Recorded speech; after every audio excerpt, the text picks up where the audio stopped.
Hello बच्चों, कैसे हैं आप सभी। उम्मीद करता हूं आप सब बहुत ही अच्छे होंगे, स्वस्थ होंगे और अपनी पढ़ाई में सजग रूप से बने भी होंगे।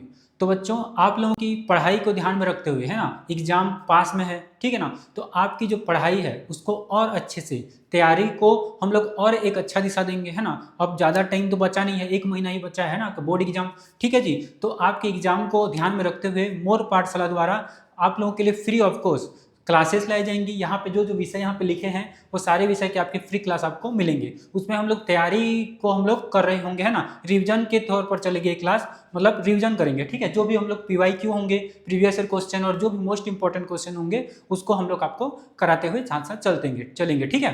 तो ये क्लास जो है आप लोगों को यूट्यूब पे बिल्कुल फ्री ये मिलने वाला है, ठीक है जी। हमारे जो सारे जो टीचर स्टाफ हैं वो आपको अपने अपने सब्जेक्ट में वो कवर कराते हुए चलेंगे, ठीक है जी। जैसे कि बायोलॉजी मैंने आपको पढ़ाया है, ठीक है। बायोलॉजी हम लोगों ने क्लास में, मतलब हमारे एप्लीकेशन में, ठीक है, पूरा पूरा सिलेबस खत्म हुआ है, रिवीजन भी कर चुके हैं, है ना, और उसका प्रैक्टिस भी हो चुका है, ठीक है। अब ये जो क्लास है ये आप एक क्रैश कोर्स के रूप में मान सकते हैं, लेकिन इसको एक पैटर्न में हम लोग फॉलो करेंगे, ठीक है। इसका जो पढ़ाई होगा, जैसे मैं बायोलॉजी में पढ़ाऊंगा ना, तो बायोलॉजी का जैसे 12th में एक ब्लूप्रिंट है, ठीक है ना। क्लास 12th का जीव विज्ञान का हर सब्जेक्ट का अपना अपना ब्लूप्रिंट होता है जी, ठीक है। तो उसी ब्लूप्रिंट के अकॉर्डिंग मैं जो है क्लास को आपको प्रोवाइड करूंगा, ठीक है। तो आज मैं आपको क्या कराने वाला हूं, बायोलॉजी का पहला जो क्लास है वो आपको कराने वाला हूं, ठीक है। तो ये आप लोग देख लीजिए, है ना, क्रैश कोर्स CG बोर्ड पूरा है, ठीक। ये सब्जेक्ट आपको मिलेंगे, है ना। यूट्यूब पर ये क्या है, बिल्कुल फ्री है। 10वीं के विषय के सब, 10वीं के सारे विषय और कक्षा 12वीं का जीव विज्ञान तो मैं आपको करा ही रहा हूँ, ठीक है जी।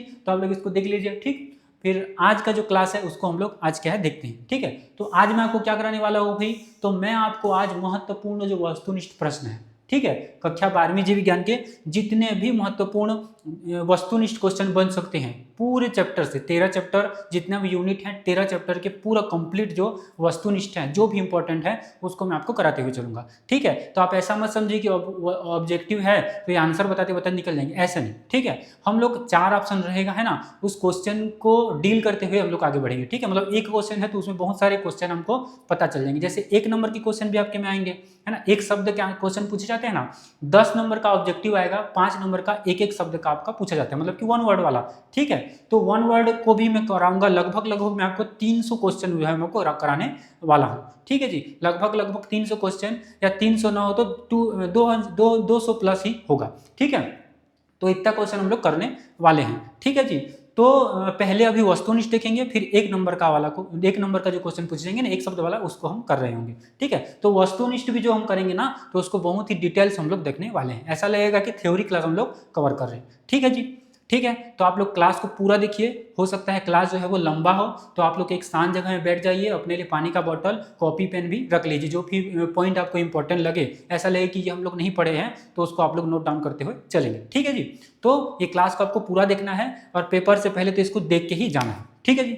चलिए भाई स्टार्ट करते हैं आज की क्लास को, ठीक। तो महत्वपूर्ण वस्तुनिष्ठ में सबसे पहला आज का क्वेश्चन क्या है, देखो चैप्टर 1 से स्टार्ट होगा।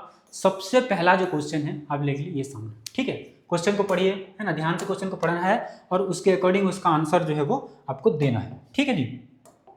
उसके अकॉर्डिंग ही आपको आंसर जो है आपको लगाना है, ठीक है। तो देखो भाई, निषेचन के बाद अंडाशय किस में परिवर्तित होता है। निषेचन जब होता है, आप लोग पढ़े होंगे, है ना, निषेचन की क्रिया पढ़े होंगे, है ना। पहला ही चैप्टर है पुष्पीय पादपों में जन्म, ठीक है। तो निषेचन के बाद अंडाशय किस में परिवर्तित होता है, भ्रूण में होता है, फल में होता है, भ्रूणपोष में होता है, या बीज में होता है, आप लोगों को ये बताना है, ठीक है जी। तो इसका राइट आंसर उम्मीद कर रहा हूं आप सबको पता ही होगा, ठीक है। तो जो निषेचन के बाद जो अंडाशय है ये किस में परिवर्तित हो जाता है भी, तो बोलेंगे फल में। किस में परिवर्तित हो जाता है, फल में परिवर्तित हो जाता है। इसके अलावा पूछ सकता है, यही इसी पे एक क्वेश्चन बनेगा, निषेचन के बाद जो बीजांड होता है ना, जो बीजांड होता है ये किस में परिवर्तित हो जाता है, तो आप लोग क्या बोलेंगे, क्या बोलेंगे, बीज में। क्या बोलेंगे, बीज में, ठीक है। तो यहां से इस प्रकार से क्वेश्चन बन सकते हैं। अब यहीं पे निषेचन की क्रिया क्या होती है अभी, निषेचन की क्रिया क्या होती है ना, निषेचन की क्रिया क्या होती है। तो आप लोग देखे होंगे, है ना, आप लोग जब थ्योरी क्लास पढ़े हैं तो निषेचन की क्रिया आप लोग पढ़े ही होंगे। हालांकि मैं आपको आगे उसको डिटेल से बताऊंगा निषेचन की क्रिया क्या होती है ना। इसमें बेसिकली परागण ही पढ़ते हैं हम लोग, है ना। परागण क्या है, निषेचन क्या है, उसको हम लोग इसी क्लास में आगे भी पढ़ने वाले हैं, क्योंकि इसका 2 नंबर का भी कराऊंगा और 3 नंबर का और 5 नंबर का भी कराऊंगा। तो उसमें इसको बहुत ही डिटेल से हम लोग वहीं पे भी देखने वाले हैं। अभी के लिए क्या जानना है, इस चैप्टर में हम लोग को क्या जानना है, मतलब इस क्वेश्चन में कि फल कहाँ से बनेगा और बीज कहाँ से बनेगा। ठीक है, तो अंडाशय में फल कहाँ से, अंडाशय से क्या बनता है, फल बनता है, और बीजांड से क्या बनता है, बीज बनता है। ठीक है, साथ ही साथ निषेचन की क्रिया क्या होती है, इसको भी आप लोग अभी साथ ही साथ रिवीजन करते रहिए अपने माइंड में। ठीक है, इसी क्वेश्चन में आगे तो मैं कराऊंगा ही, लेकिन इसी क्वेश्चन में आपको इसको उसी टाइम में आपको क्या करना है, ध्यान देना है। ठीक है, दूसरा क्वेश्चन है जी, है ना, ध्रुवीय केंद्रक तथा नर युग्मक के संयुग्मन का उत्पाद होता है। मोस्ट इंपॉर्टेंट क्वेश्चन है, बहुत ही इंपॉर्टेंट क्वेश्चन है। ठीक है, ध्रुवीय केंद्रक और नर युग्मक के संयुग्मन का जो उत्पाद होता है वो क्या होता है।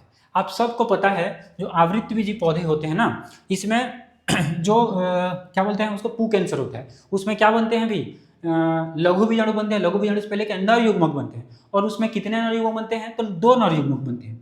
कितना नर युग्मक बनते हैं, 2 नर युग्मक बनते हैं।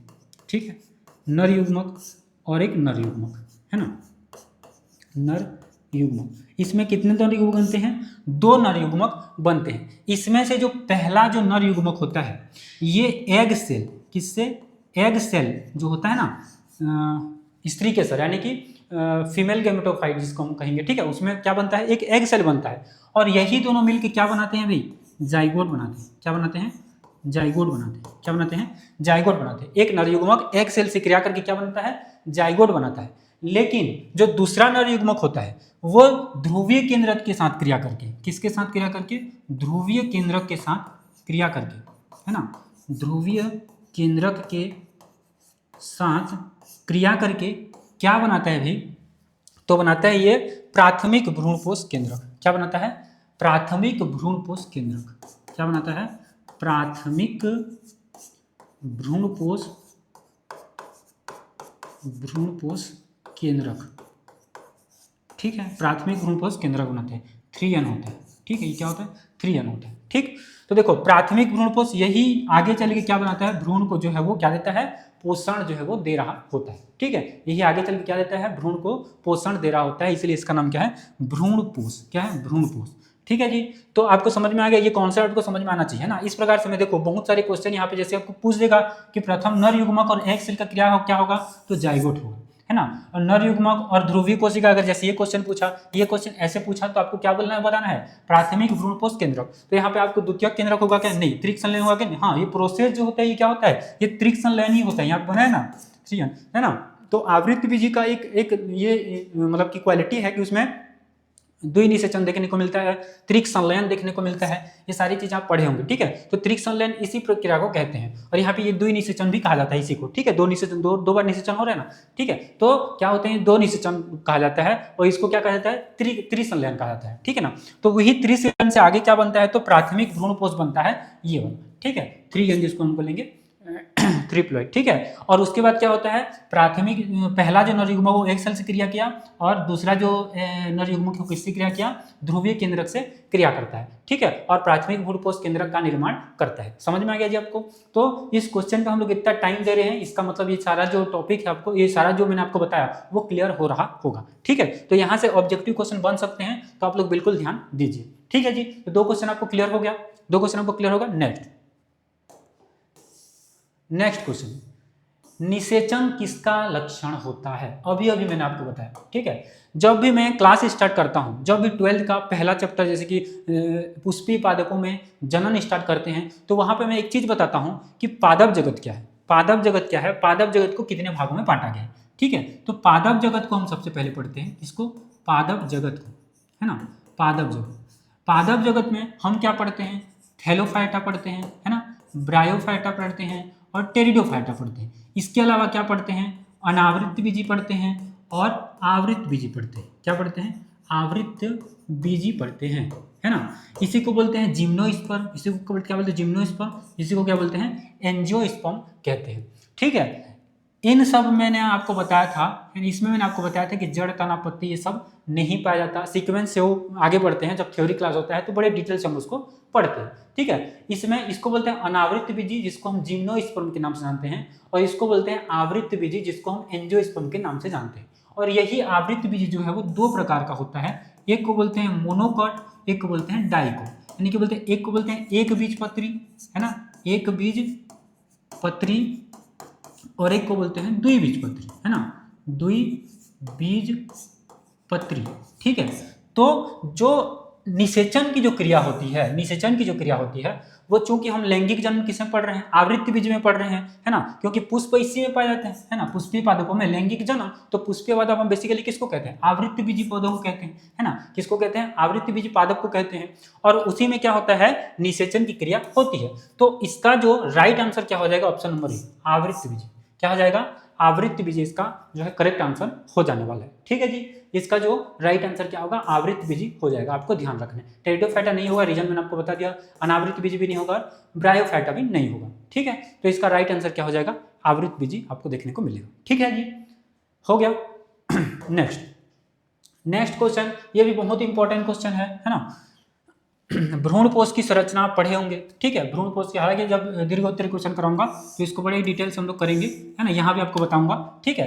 तो प्रारूपिक भ्रूणपोष होता है 8 केंद्रकीय होता है, और क्या होता है भाई, और ऑप्शन में दिया है कि क्या 1 कोशिकीय होता है, क्या 7 कोशिकीय होता है, 8 कोशिकीय होता है, या 4 कोशिकीय होता है। देखो ये क्वेश्चन बहुत इंपॉर्टेंट है अपने आप में, ठीक है। जब थ्योरी आप कर रहे होंगे, जब उसके बारे में भ्रूणपोष का आपको संरचना पूछेगा, है ना, तो आप ये क्वेश्चन जो है अपने आप में बहुत इंपॉर्टेंट होता है, तो आपको याद रखना है ये 7 कोशिकीय होता है, ठीक है। ऑप्शन नंबर 20 का करेक्ट हो जाएगा, ठीक है। 8 केंद्रकीय और 7 कोशिकीय होगा, यहाँ पे बहुत ही कंफ्यूजन क्रिएट हो सकता है, तो आप लोग बिल्कुल से याद रखेंगे। कोशिका अगर पूछे तो 7, केंद्र कितना होता है 8, ठीक है। तो 7 कोशिकीय और 8 केंद्रकीय होता है, मोस्ट इंपॉर्टेंट है, ये पॉइंट आपको याद ही रखने हैं, ठीक है, पूछा जाएगा, ठीक है जी। और ये ऐसे ऐसे क्वेश्चन ही आपके ऑब्जेक्टिव में बनेंगे, क्योंकि पिछले बार ऑब्जेक्टिव नहीं पूछा जा रहा था, ठीक है जी, लेकिन अब आपके में ऐड कर दिया गया है। 15 मार्क्स का आएगा, जिसमें कि 10 मार्क्स का वस्तुनिष्ठ आएगा, ठीक है। तो इसीलिए मैं इसको डिटेल से करा रहा हूँ, ठीक है जी, समझ में आ गया। तो ये क्वेश्चन उम्मीद है आपको समझ में आया होगा। नेक्स्ट क्वेश्चन भाई, नेक्स्ट क्वेश्चन, वे पुष्प जो कभी नहीं खुलते, वे पुष्प जो कभी नहीं खुलते प्रदर्शित करते हैं, क्या प्रदर्शित करते हैं, क्लिस्टोगेमी प्रदर्शित करते हैं, ऑटोगेमी, एलोगेमी, या इनमें से कोई नहीं। देखो ऑटोगेमी का मतलब होता है स्वपरागण, क्या होता है, स्वपरागण, क्या होता है, स्वपरागण, स्वपरागण आप पढ़ी होंगी, ठीक है। और ये होता है पर परागण, क्या होता है, एलोगेमी क्या होता है, पर परागण, क्या होता है, पर परागण, है ना, पर परागण। तो ये स्वपरागण और पर परागण लग रहा है आपको कि वे पुष्प जो कभी नहीं खुलते प्रदर्शित करते हैं, क्या स्वपरागण होगा, नहीं होगा भाई, क्या पर परागण, नहीं होगा। और लास्ट ऑप्शन क्या है, इनमें से कोई नहीं, इनमें से कोई तो नहीं हो सकता, तो बच्चा क्या, क्लिस्टोगेमी, इसको क्या बोलते हैं, क्लिस्टोगेमी। अच्छा एक बात और याद रखना, क्लिस्टोगेमी क्या है, ऐसा करके आपको 1 वर्ड वाला 1 नंबर वाला क्वेश्चन नहीं पूछ सकता है, ठीक है। तो आप लोग क्या बना है, वे पुष्प जो कभी नहीं खुलते, जो वो क्या प्रदर्शित करते हैं, तो क्लिस्टोगेमी प्रदर्शित करते हैं। या ऐसा ही पूछ देगा कि वे पुष्प जो कभी नहीं खिलते प्रदर्शित करते हैं, बताइए भी क्या प्रदर्शित करते हैं, तो आपको क्या बताना है, क्लिस्टोगेमी। यहाँ तो ऑप्शन है, तो ऑप्शन टिक कर देना है, लेकिन ऑप्शन नहीं रहा होगा, ऑप्शन नहीं होगा तो क्या आपको दिखाना है, क्लिस्टोगेमी के साथ आपको जाना है, ठीक है। ये क्या कहलाते हैं भाई, क्लिस्टोगेमी कहलाते हैं, ठीक है जी, समझ में आ गया।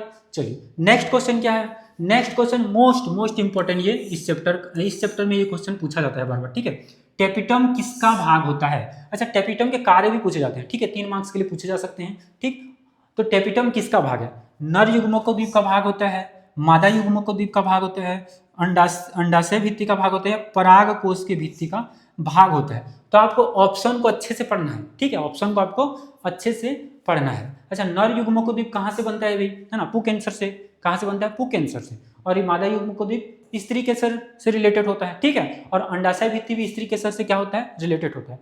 अब बच्चा ये पराग कोश की भित्ति, पराग कोश किसमें पाया जाता है, आपको पता होगा किसमें पाया जाता है, ठीक है। तो वही पराग कोश की भित्ति में क्या बनता है, एक टेपिटम बनता है, क्या बनता है, टेपिटम बनता है। और पराग कोश की भित्ति में जो बन रहे पराग कण होते हैं उसको ये क्या करता है भी, पोषण देता है, क्या देता है, इसको पोषण देता है, कौन देता है, तो टेपिटम, है ना, पोषण देने का काम जो है ये करता है, कौन करता है, तो टेपिटम ये काम करता है। ठीक है जी, समझ में आ गया। तो ये आप लोगों को ऑप्शन नंबर डी के साथ आपको जाना है। ठीक है, तो टेपिटम किसका भाग होता है, तो आप क्या बोलेंगे, परागकोश की भित्ति का ये भाग होता है। ठीक है, परागकोश की भित्ति का भाग होता है। इसको और डिटेल्स हम लोग कवर करेंगे अगले क्लास में, क्योंकि इसका बार बार ये रिपीट होने वाला है, क्योंकि मैं आपको 1 नंबर के अकॉर्डिंग अलग कराऊंगा, ऑब्जेक्टिव अलग करा रहा हूँ, उसके बाद 3 नंबर का, 2 नंबर का, 5 नंबर का, सबका अलग अलग कराने वाला हूँ। तो ये सारे क्वेश्चन फिर से रिपीट होते जाएंगे और उसमें हम लोग थ्योरी भी देखते जाएंगे। ठीक है, तो आपका तैयारी जो है बहुत ही अच्छे से हो जाएगा। ठीक, चलिए, हो गया टेपिटम का क्वेश्चन, समझ में आ गया। नेक्स्ट क्वेश्चन, ये बड़ा अच्छा क्वेश्चन है। ठीक है, बहुत ही अच्छा क्वेश्चन है। निषेचन की क्रिया में क्या एक बात जो है वो सच है। देखो, ऑप्शन को बहुत ही डिटेल से समझना है, ऑप्शन को बहुत अच्छे से डिटेल से आप लोगों को पढ़ते हुए जाना है। ठीक है, देखो भी, निषेचन की क्रिया में क्या एक बात क्या है, सच है। क्या है, सच है। ठीक, देखो, केवल एक ही शुक्राणु अंडे तक पहुंचता है और उसमें प्रविष्ट करता है। केवल एक ही शुक्राणु अंडे तक पहुंचता है और उसमें प्रविष्ट करता है। क्या लग रहा है आपको भी, क्या ये कथन सत्य है? क्या ये कथन सत्य है? देखो भाई, यहाँ पे क्या लिखा है, केवल लिखा है। क्या लिखा है, केवल लिखा है। तो आप लोग कंफ्यूज मत हो जाना कि हाँ भी अंडाणु से तो एक ही शुक्राणु क्या होता है, मिलता है, ऐसा आप लोगों को नहीं समझना है। यहाँ पूरा डिटेल पढ़ो, केवल एक ही अंडाणु शुक्राणु के अंडे तक पहुंचता है लिखा है। पहुंचता क्या एक है? नहीं, पहुंचता एक से ज्यादा है। तो यहाँ ये शब्द जो है वो गलत हो जाता है। ठीक है, केवल एक ही शुक्राणु अंडे तक पहुंचता है, नहीं, एक से अधिक शुक्राणु जो है वो अंडे तक पहुंचते हैं, उसमें से, और उसमें प्रविष्ट करता है। हाँ, प्रविष्ट तो एक ही करेगा, लेकिन पहुंचता वहां पे बहुत ज्यादा है, मतलब शुक्राणु जो है केवल एक ही नहीं, उससे ज्यादा पहुंचते हैं। तो ये जो शब्द है, ये तो मतलब ये जो लाइन है, ये तो आपके लिए गलत साबित हो जाता है। ठीक है, हमें क्या पूछा है, सच बात पूछा है। ठीक है, दूसरा है, शुक्राणु के प्रवेश से अंडाणु सक्रिय होता है तथा मियोसिस पूरा करता है। बिल्कुल सही बात है भाई, शुक्राणु जब अंडाणु में प्रवेश करेगा तभी जो है वो मियोसिस की जो डिवीजन है, मियोसिस जो क्रिया है ना, मियोसिस जो प्रक्रिया है वो क्या होगा, पूरा होगा। ये हमको सही लग रहा है। ठीक है, लेकिन फिर भी आगे पढ़ लेते हैं। 2 अगुणित केंद्रक समेकित होकर तुरंत विभाजित होकर 2 केंद्रक बनाते हैं जो पुनः अगुणित हो जाते हैं। गलत, ये अगुणित नहीं होते, ये द्विगुणित ही होते हैं। क्या होते हैं, द्विगुणित ही रहते हैं। ठीक है, तो यहाँ पे ये बात जो क्या हो जाता है, गलत हो जाता है। अभी तक हम ऑप्शन बी के साथ चल रहे होते हैं, लास्ट ऑप्शन को चेक कर लेते हैं। जैसे ही हमें पता चलेगा कि लास्ट ऑप्शन सही है या गलत है, अगर दोनों सही लगेगा तो कंफ्यूजन क्रिएट होगा। ठीक है, लेकिन अभी हम लोग को क्या कर रहे हैं, एलिमिनेशन मेथड लगाना है। ठीक है, तो ये दोनों तो गलत हो गया, एक लग रहा है सही। ठीक है, शुक्राणु का केवल एक्रोसोम ही अंडे में प्रवेश करता है। देखो भाई, ये केवल, ये ही, ऐसे शब्द दिखेंगे ना तो तुरंत वहां पे थोड़ा सा माइंड लगाना है, केवल ही ऐसे शब्द को। ठीक है, देखो यहाँ पे केवल एक्रोसोम ही अंडे में प्रवेश करता है, ऐसा नहीं है। ठीक है, एक्रोसोम प्रवेश करता है ना, एक्रोसोम मतलब ऊपर वाला भाग जो होता है हेड वाला भाग, ये क्या करता है, प्रवेश करता है ना, हेड वाला भाग प्रवेश करता है। इसके साथ ही जो मध्य का भाग होता है वो भी क्या करता है, प्रवेश करता है। लेकिन और क्या बोलते हैं, जो पूंछ वाला भाग होता है ना, ये प्रवेश नहीं करता, और जो प्रवेश करता है वो बाद में क्या होता है, नष्ट हो जाता है। क्या होता है, नष्ट हो जाता है। ठीक है, तो केवल एक्रोसोम ही नहीं, मध्य भाग भी यहाँ पे प्रवेश करता है। तो ये बात भी क्या हो जाता है, यहाँ पे केवल एक्रोसोम बोल रहा है, तो ये बात भी क्या होता है, गलत हो जाता है। तो हम लोग का राइट आंसर क्या हो जाएगा, option number B. Right answer क्या हो जाएगा, ऑप्शन नंबर बी। शुक्राणु के प्रवेश से अंडाणु सक्रिय होता है तथा मियोसिस जो है वो पूरा करता है। ठीक है, राइट ऑप्शन क्या हो जाएगा, ऑप्शन नंबर बी। ठीक है जी, ये क्लियर हुआ क्या आपको? ये क्वेश्चन बहुत इंपॉर्टेंट है, ये कॉन्सेप्ट भी बहुत इंपॉर्टेंट है। जो भी इंपॉर्टेंट कॉन्सेप्ट जो मैंने आपको उसको बताया है, एक एक ऑप्शन को मैंने आपको अच्छे से समझाया। ठीक है, उम्मीद है समझ में आया होगा। ठीक है, तो आप लोग ऑप्शन नंबर बी के साथ चलेंगे। निषेचन की क्रिया में क्या एक बात सच है, तो ऑप्शन नंबर बी में जो लिखा है वही बात सत्य है। ठीक, नेक्स्ट क्वेश्चन क्या है भाई, नेक्स्ट भी निषेचन से रिलेटेड है। ठीक है, निषेचन की क्रिया में होता है, निषेचन की क्रिया होती है बोल रहे हैं, अंडाशय में होती है क्या, अंडाशय में होती है निषेचन की क्रिया। दूसरा, डिंब वाहिनी में होती, डिंब वाहिनी नली में होती है क्या, गर्भाशय में होती है क्या, युग्मक में से कोई नहीं। ठीक है, तो ये बात आपको पता होना चाहिए, निषेचन की क्रिया जो है वो कहाँ पे होती है। ठीक है, देखो भाई, ये होता है अंडाशय, यहां से इस प्रकार से क्या होता है, फेलोपियन ट्यूब, ठीक है। ये क्या होता है? फेलोपियन ट्यूब होता है इस प्रकार से स्ट्रक्चर देख लीजिए। ये अंडाशय है, ठीक है। ये क्या है? अंडाशय है। ये वाला भाग क्या कहलाता है? गर्भाशय। क्या कहलाता है? गर्भाशय कहलाता है, ठीक है। और ये वाला जो भाग होता है ये क्या कहलाता है अभी? डिंब वाहिनी नलिका। इसी को क्या बोलते हैं? फॉलोपियन ट्यूब के नाम से जानते हैं, डिंब वाहिनी नलिका, ठीक है। तो आप लोगों को ध्यान क्या देना है कि जो निषेचन की क्रिया होती है, स्पर्म यहाँ पे आता है और ओवम भी कहाँ आता है? यहाँ पे आता है, जो फॉलोपियन ट्यूब होता है, ठीक है। अंडाशय से क्या रिलीज होता है? अंडाणु रिलीज होता है, और अंडाणु आके यहाँ पे वो रहता है, ठीक है। उसके बाद जो स्पर्म आता है यहीं पे क्या, ये स्पर्म आके अंडाणु से मिलता है, और कौन सा क्रिया होता है? तो निषेचन की क्रिया होती है। तो निषेचन की क्रिया कहाँ होती है, ऐसा आपको कोई पूछे तो डिंब वाहिनी में ये होती है। डिंब वाहिनी नली मतलब यहाँ जो ये वाला जो भाग है यहाँ पे होता है। गर्भाशय में नहीं होता, गर्भाशय में जो है भ्रूण है, भ्रूण क्या हो रहता है? विकसित होता है, ठीक है। ये आगे चल के यहाँ गर्भाशय में आ जाता है, ठीक है। उसके बाद ये गर्भाशय में भ्रूण का क्या होता है? विकास जो है वो होता है, ठीक है। और अंडाशय में तो नहीं होता, अंडाशय में क्या होता है? केवल जो अंडाणु है उसका निर्माण हो रहा होता है, ठीक है। उसके बाद उपयुक्त में से कोई नहीं हो सकता, तो ऑप्शन नंबर बी के साथ हम लोग चलेंगे, ठीक है। डिंब वाहिनी नली में कौन सा क्रिया होता है? तो निषेचन की क्रिया होता है, ठीक है। डिंब वाहिनी जो नली होती है या फेलोपियन, जिसको ट्यूब, फेलोपियन ट्यूब के नाम से जानते हैं, उस वहां पे ये क्रिया होती है, ठीक है। अच्छा, यहाँ पे एक क्वेश्चन और बनता है, जैसे महिलाओं में नसबंदी होता है ना, महिलाओं में नसबंदी होता है, तो यही इसका इंग्लिश नाम आपको याद रखना है, फेलोपियन ट्यूब, है ना। फेलोपियन ट्यूब से याद रखना ट्यूबोक्टोमी, है ना। ट्यूबोक्टोमी जो महिलाओं में नसबंदी होता है उसको कहा जाता है, ठीक है। तो ये वाला जो डिंब वाहिनी लेके इसको काट दिया जाता है ना, काट के बांध दिया जाता है, ठीक है। तो यही जो फेलोपियन ट्यूब होता है इसी को काटा जाता है नसबंदी महिलाओं में जब करते हैं, ठीक है जी। तो आप लोग को पता चल गया। तो फिर इसको जब अगर काट देंगे तो होगा क्या कि जो ओवम है वो क्या आगे जा पाएंगे? क्या जो स्पर्म है वो ओवम से मिल पाएगा? क्या नहीं मिल पाएगा, क्योंकि ओवम तो आगे जा ही नहीं पाएगा, ठीक है जी, क्योंकि फेलोपियन ट्यूब तो कट गया है ना। तो उसके बाद नसबंदी हो जाता है, ठीक है ना। इसको आगे भी पढ़ेंगे, है ना, इसको और डिटेल से आगे पढ़ेंगे, इसका पूरा डिटेल है, ठीक है। तो इसमें अभी हमें क्या जानना था? निषेचन की क्रिया होती है कहाँ होती है? तो डिंब वाहिनी में होती है, और महिलाओं में नसबंदी के टाइम यही डिंब वाहिनी जो लिखा है इसको काटा जाता है, यही मैं आपको समझाने के प्रयास कर रहा हूँ, ठीक है। और आगे भी और डिटेल से इसको समझेंगे, ठीक है। जब 2 नंबर का 5 नंबर का मैं आपको बता रहा था जैसे पहले, वैसे, ठीक है, उसमें और डिटेल से हम लोग समझेंगे। तो ऑब्जेक्टिव में इतना जान लेना आपके लिए बहुत बड़ी बात है ना, बहुत ज्यादा है, ठीक। चलो नेक्स्ट क्वेश्चन। अभी वृषण के जनन उपकला के बीच बीच में पाए जाने वाली आधार कोशिका को क्या कहते हैं? लेडिंग का आंतरिक कोशिका कहते हैं, सर्टोली कोशिका कहते हैं, कणिकामय कोशिका कहते हैं, या भक्षण कोशिका कहते हैं? इसका राइट आंसर क्या है? सर्टोली कोशिका। आप सबको पता होगा, है ना। क्या होगा? सर्टोली कोशिका होता है, जो कि जो बन रहे स्पर्म को क्या देता है? अभी पोषण देता है सर्टोली कोशिका ही, ठीक है। क्या होता है? सर्टोली कोशिका, है ना। वृषण के जनन उपकला के बीच बीच में पाए जाने वाली आधार कोशिकाओं को क्या कहते हैं? ऐसा आपको पूछे तो क्या बोलेंगे आप लोग? सर्टोली कोशिका कहेंगे। क्या कहेंगे? सर्टोली कोशिका कहेंगे, ठीक है। और सर्टोली कोशिका ऐसे 1 नंबर में पूछ सकता है कि सर्टोली कोशिका किसको कहते हैं, तो यही आपको ये लाइन लिखना है, ठीक है जी। और ये लाइन आपको पूछ दे और ऑब्जेक्टिव ना हो, एक लाइन एक नंबर का क्वेश्चन आपको पूछ दे, तो आप लोग क्या कहेंगे? सर्टोली कोशिका कहेंगे, ठीक है जी। तो ये वृषण में पाया जाता है, किसमें पाया जाता है? वृषण, टेस्टिस में पाया जाता है, ठीक है जी।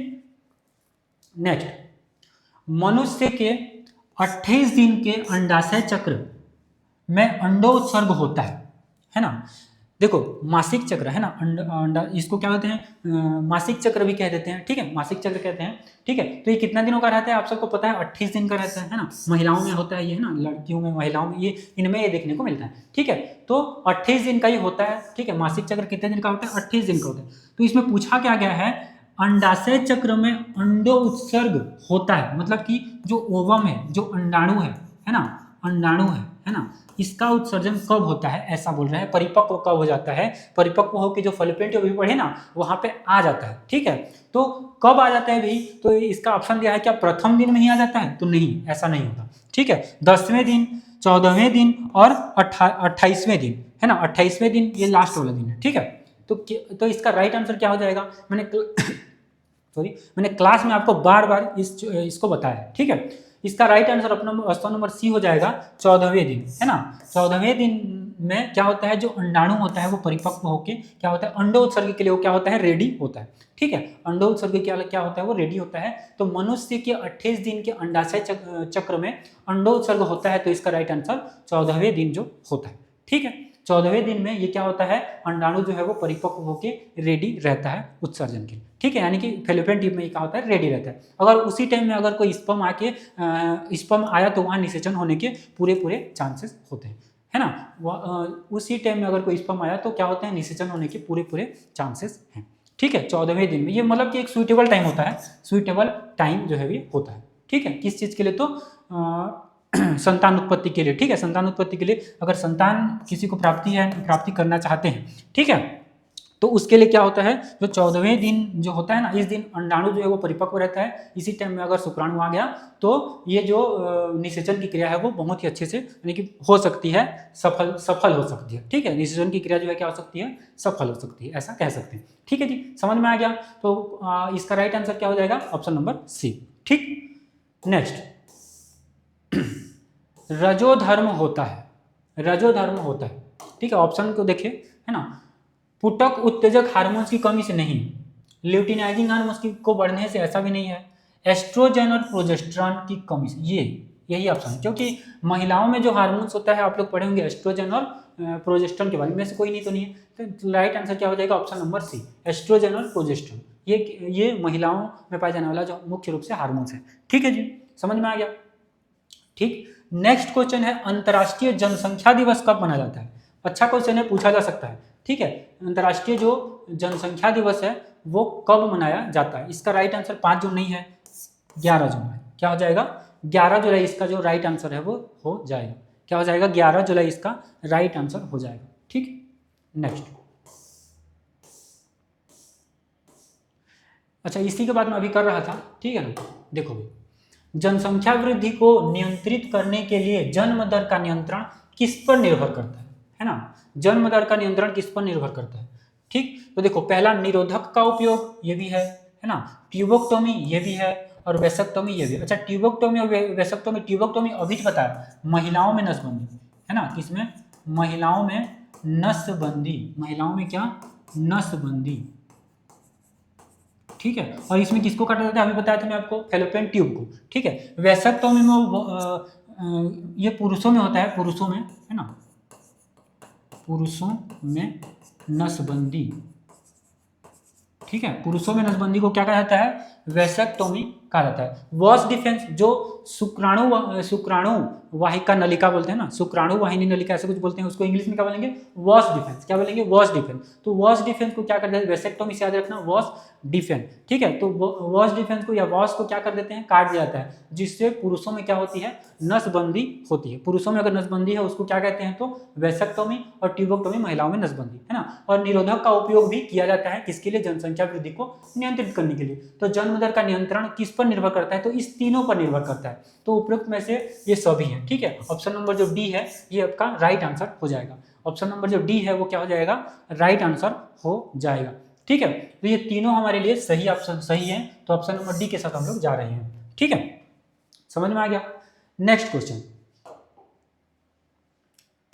सिफिलिस एक लैंगिक प्रसारित रोग है जो उत्पन्न होता है पेस्टुला द्वारा, गलत नहीं है, लेप्टोस्पाइरल द्वारा, ट्रिपोनिमा पेलिडम द्वारा, या विप्रियो द्वारा, है ना। विप्रियो कुलरी होता है ना, वायरस होता है, बैक्टीरिया, ये सब होते हैं। ठीक है, तो आप लोग को बताना है कि किसका, कौन सा इसका राइट आंसर हो जाएगा, सिफिलिस है। ठीक है ना, सिफिलिस एक लैंगिक प्रसारित रोग है जो उत्पन्न होता है, किसके द्वारा उत्पन्न होता है, कुछ माइंड में कैच हो रहा है आपका। तो इसका राइट आंसर क्या हो जाएगा, ऑप्शन नंबर सी। क्या हो जाएगा, ऑप्शन नंबर सी, ट्रिपोनिमा पेलिडम द्वारा। किसके द्वारा होता है, ट्रिपोनिमा पेलिडम द्वारा ये जो होता है। ठीक है, सिफिलिस एक लैंगिक प्रसारित रोग है जो उत्पन्न किसके कारण होता है, तो ये ऑप्शन नंबर सी के साथ जाएंगे, ट्रिपोनिमा पेलिडम द्वारा ये होता है। ठीक है जी, समझ में आ गया। याद रखना है, ऐसे कुछ तथ्यात्मक क्वेश्चन आपको पूछे जाएंगे एग्जाम में।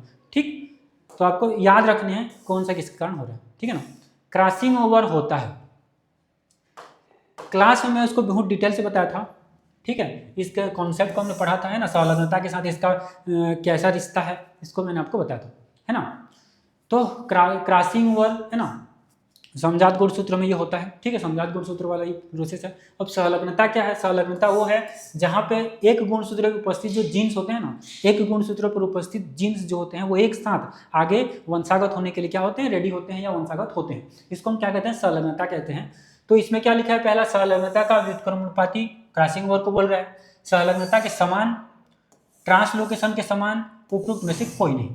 तो आपको हमेशा याद रखना है जो क्रॉसिंग ओवर होता है वो सहलग्नता की क्या होता है? व्युत्क्रमानुपाती होता है। क्या होता है? जैसे क्रॉसिंग ओवर बढ़ेगा सहलग्नता कम होगा, सहलग्नता बढ़ेगा क्रॉसिंग ओवर कम होगा, ठीक है। तो हमेशा याद रखना है क्रॉसिंग ओवर जो होता है वो सहलग्नता के व्युत्क्रमानुपाती होता है। सहलग्नता क्या होता है? व्युत्क्रमानुपाती होता है। ये मैंने आपको नोट्स में भी दिए हैं प्रॉपर, ठीक है, नोट्स में आपको दिए हैं डायरेक्ट, ये लाइन में आपको लिख के दिया हूँ। जब हम सहलग्नता का क्या पढ़ रहे थे, कॉन्सेप्ट पढ़ा था, कुछ इसके बारे में पढ़ रहे थे, तो मैंने आपको उसमें बताया था कि क्रॉसिंग ओवर जो होता है सहलग्नता के व्युत्क्रमानुपाती होते हैं, ठीक है। सहलग्नता के क्या होता है? व्युत्क्रमानुपाती होते हैं। सहलग्नता बढ़ा तो क्रॉसिंग ओवर कम, क्रॉसिंग ओवर कम तो सहलग्नता बढ़ेगा, ठीक है। तो ये बात आपको याद रखना है। व्युत्क्रमानुपाती मतलब समझ रहे हैं ना, उल्टा, ठीक है।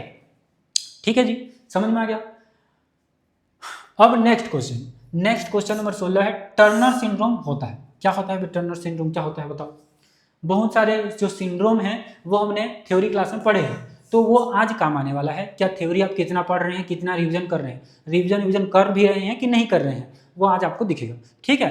तो क्वेश्चन आप लोग लगाइए, क्या मोनोसोमी होता है, नलीसोमी होता है, ट्राइसोमी होता है या पॉलीप्लाइडी होता है? बताइए भी। Turner syndrome most important question है, आप लोग इसको छोटे क्लास में पढ़े होंगे, ठीक है ना। Turner syndrome, down syndrome, Klinefelter syndrome, Patau syndrome, बहुत सारे सिंड्रोम्स हैं, तो आप लोग को सारे सिंड्रोम आपको यहाँ पे करने हैं, है ना। तो इसमें क्या होता है टर्नर सिंड्रोम, ठीक। तो टर्नर सिंड्रोम इसका राइट आंसर क्या हो जाएगा? मोनोसोमी। क्या हो जाएगा? मोनोसोमी हो जाएगा। अब देखो सिंड्रोम, क्योंकि सबको बहुत कंफ्यूजन होता है, ठीक है ना, तो मैंने एक जगह सबको आपके लिए नोट्स में आपको दूंगा, इसी यही पीडीएफ आपको जो है वो हमारे ऐप में आपको मिल जाएगा, ठीक है। ये आपको एप्लीकेशन में मिल जाएगा ये पीडीएफ, ठीक है। जिनको भी चाहिए वो एप्लीकेशन जरूर डाउनलोड करें, ये आपको वहाँ पे मिल जाएगा, ठीक है। तो देखो टर्नर सिंड्रोम क्या होता है? मोनोसोमी होता है। कैसे मोनोसोमी होता है? अगले पेज में मैंने आपको इस सारे के सारे डिटेल जो है लिख दिया है, ठीक है। ये आपको देखिए, ठीक है। तो इसमें मैंने जितने भी इंपॉर्टेंट पॉइंट थे एक पेज में लिखने का प्रयास किया है, तो आपको थोड़ा सा छोटा दिख रहा होगा, लेकिन कोई दिक्कत नहीं, पीडीएफ में आपको इसको क्या कर सकते हैं? जूम कर सकते हैं, ठीक है। इसको आप क्या कर सकते हैं? जूम कर सकते हैं, ठीक है। तो जूम करें तो दिखेगा, ठीक है। तो इसको मैंने एक स्लाइड में ऐड करने की कोशिश किया है, तो थोड़ा सा छोटा हो गया, ठीक, कोई दिक्कत नहीं, मैं आपको इसको बता देता हूँ, ठीक है। आप लोग अपना क्वालिटी बढ़ा लीजिए मोबाइल का, तो दिख जाएगा, ठीक।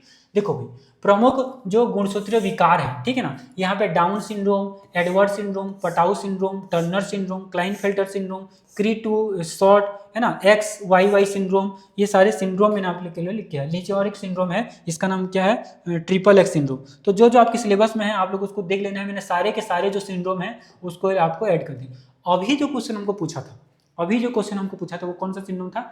टर्नर सिंड्रोम था, और उसमें ऑप्शन क्या दिया था? मोनोसोमी, है ना, 45XO, ठीक है। क्या दिया था? मोनोसोमी। तो हम लोग क्या टिक करके आए हैं? मोनोसोमी टिक करके आए हैं, ठीक है। अच्छा, टर्नर सिंड्रोम के बारे में और कुछ विशेषता, अगर अतिरिक्त विवरण आपको जानना है, यहाँ पर अतिरिक्त विवरण है, तो टर्नर सिंड्रोम क्या होता है? यह एकमात्र मोनोसोमी है जिसमें मनुष्य जीवित रह सकता है, ठीक है। ये एकमात्र ऐसा मोनोसोमी है जिसमें जो मनुष्य है वो क्या हो सकता है? जीवित रह सकता है। गुणसूत्र की संख्या यहाँ पे कितनी होती है? तो 45 होती है। इसका लक्षण क्या होता है? तो स्त्रियों में क्या आता है? बांझपन रहता है, अल्प विकसित हो जाते हैं, अंडाशय क्या होता है? अल्प विकसित हो जाता है, और छोटा कद इसमें रह जाता है, ठीक है।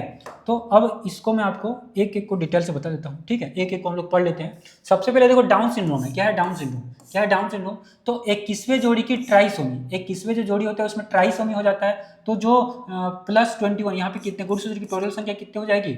47। कितनी हो जाएगी? 47। तो इसमें क्या होता है? मंगोलियाई जैसे चेहरा आ जाता है। अतिरिक्त जानकारी मैंने आपको लिखा है कि इसे मंगोलिज्म भी कहते हैं, है ना। इसमें हथेली एक गहरी रेखा होती है, हथेली में पर क्या होती है? एक गहरी जो है वो रेखा होती है, और इसे क्या कहते हैं? इसमें क्या आती है? मानसिक मंदता आता है, चपटी हथेली हो जाती है, मंगोलियाई चेहरा हो जाता है, इसीलिए इसको क्या कहते हैं?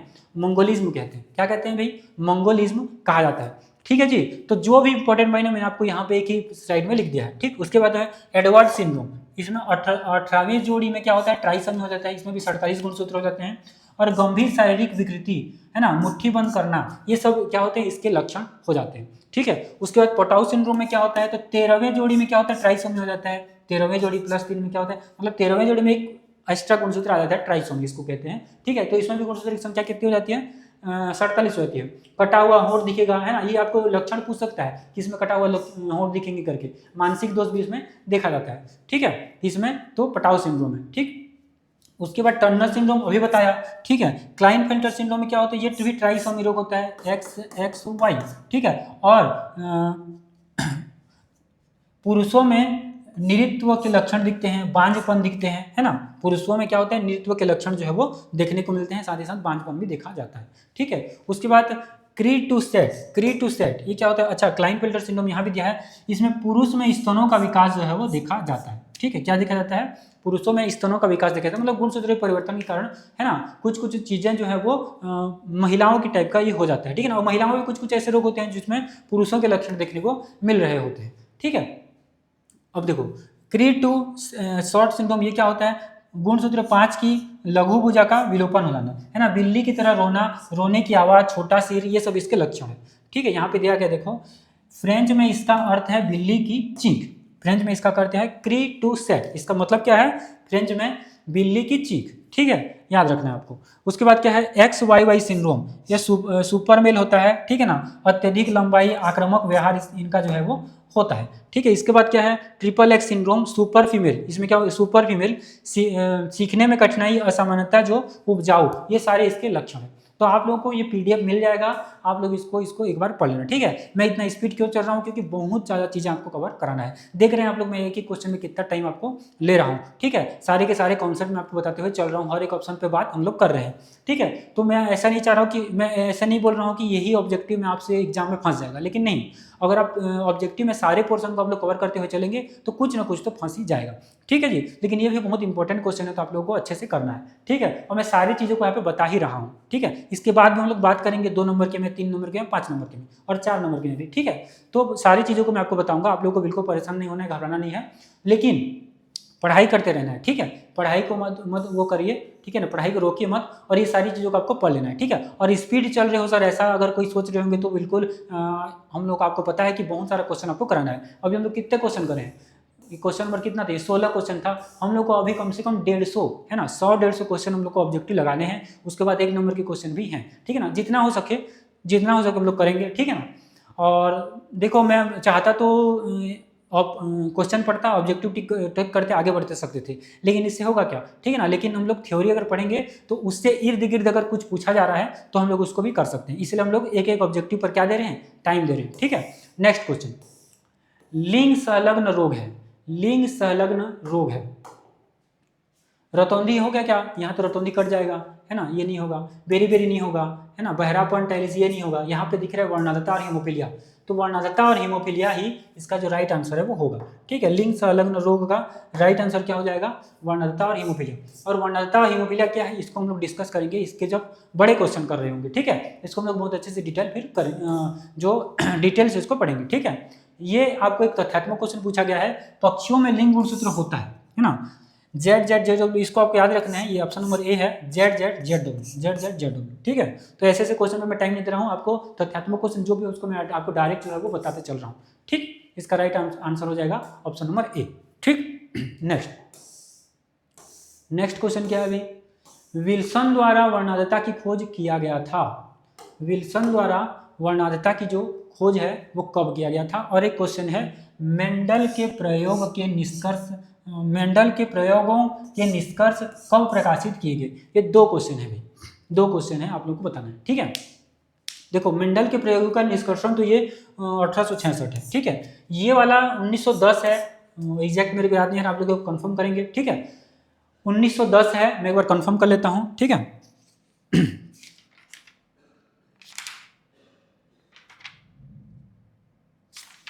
जी बिल्कुल, क्या है, 1910 है, ठीक है। विल्सन द्वारा वर्णांधता की खोज कब की गई थी, तो 1910 में इसको उन्होंने किया था। और मेंडल के प्रयोगों के निष्कर्ष कब प्रकाशित हुआ, तो 1866 में ये प्रकाशित हुआ था, ठीक है जी। समझ में आ गया, ठीक है। ठीक है, समझ में आ गया ना। तो ये आपको याद रखनी है सारी चीज़ों को, ठीक है जी। नेक्स्ट क्वेश्चन है आपके लिए, क्या कह रहे हैं पढ़िए, क्वेश्चन नंबर 21, ठीक।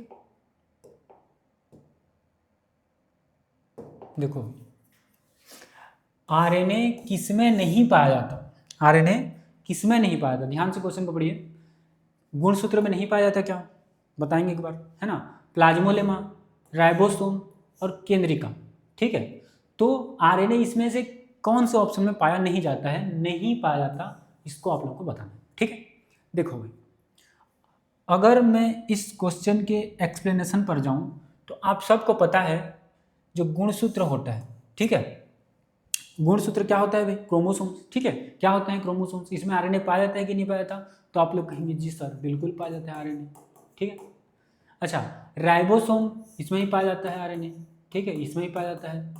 और केंद्रिका, इन तीनों में क्या पाया जाता है, आरएनए जो है वो पाया जाता है। ये क्या है अभी, प्लाज्मोलेमा, ये कोशिका झिल्ली, किस क्या है, कोशिका झिल्ली है, ठीक है, कोशिका झिल्ली है ना, जो कि किसका बना होता है, अगर किसका बना होता है तो ये प्रोटीन और लिपिड का बना होता है। किसका बना होता है, लिपिड का बना होता है, ठीक है।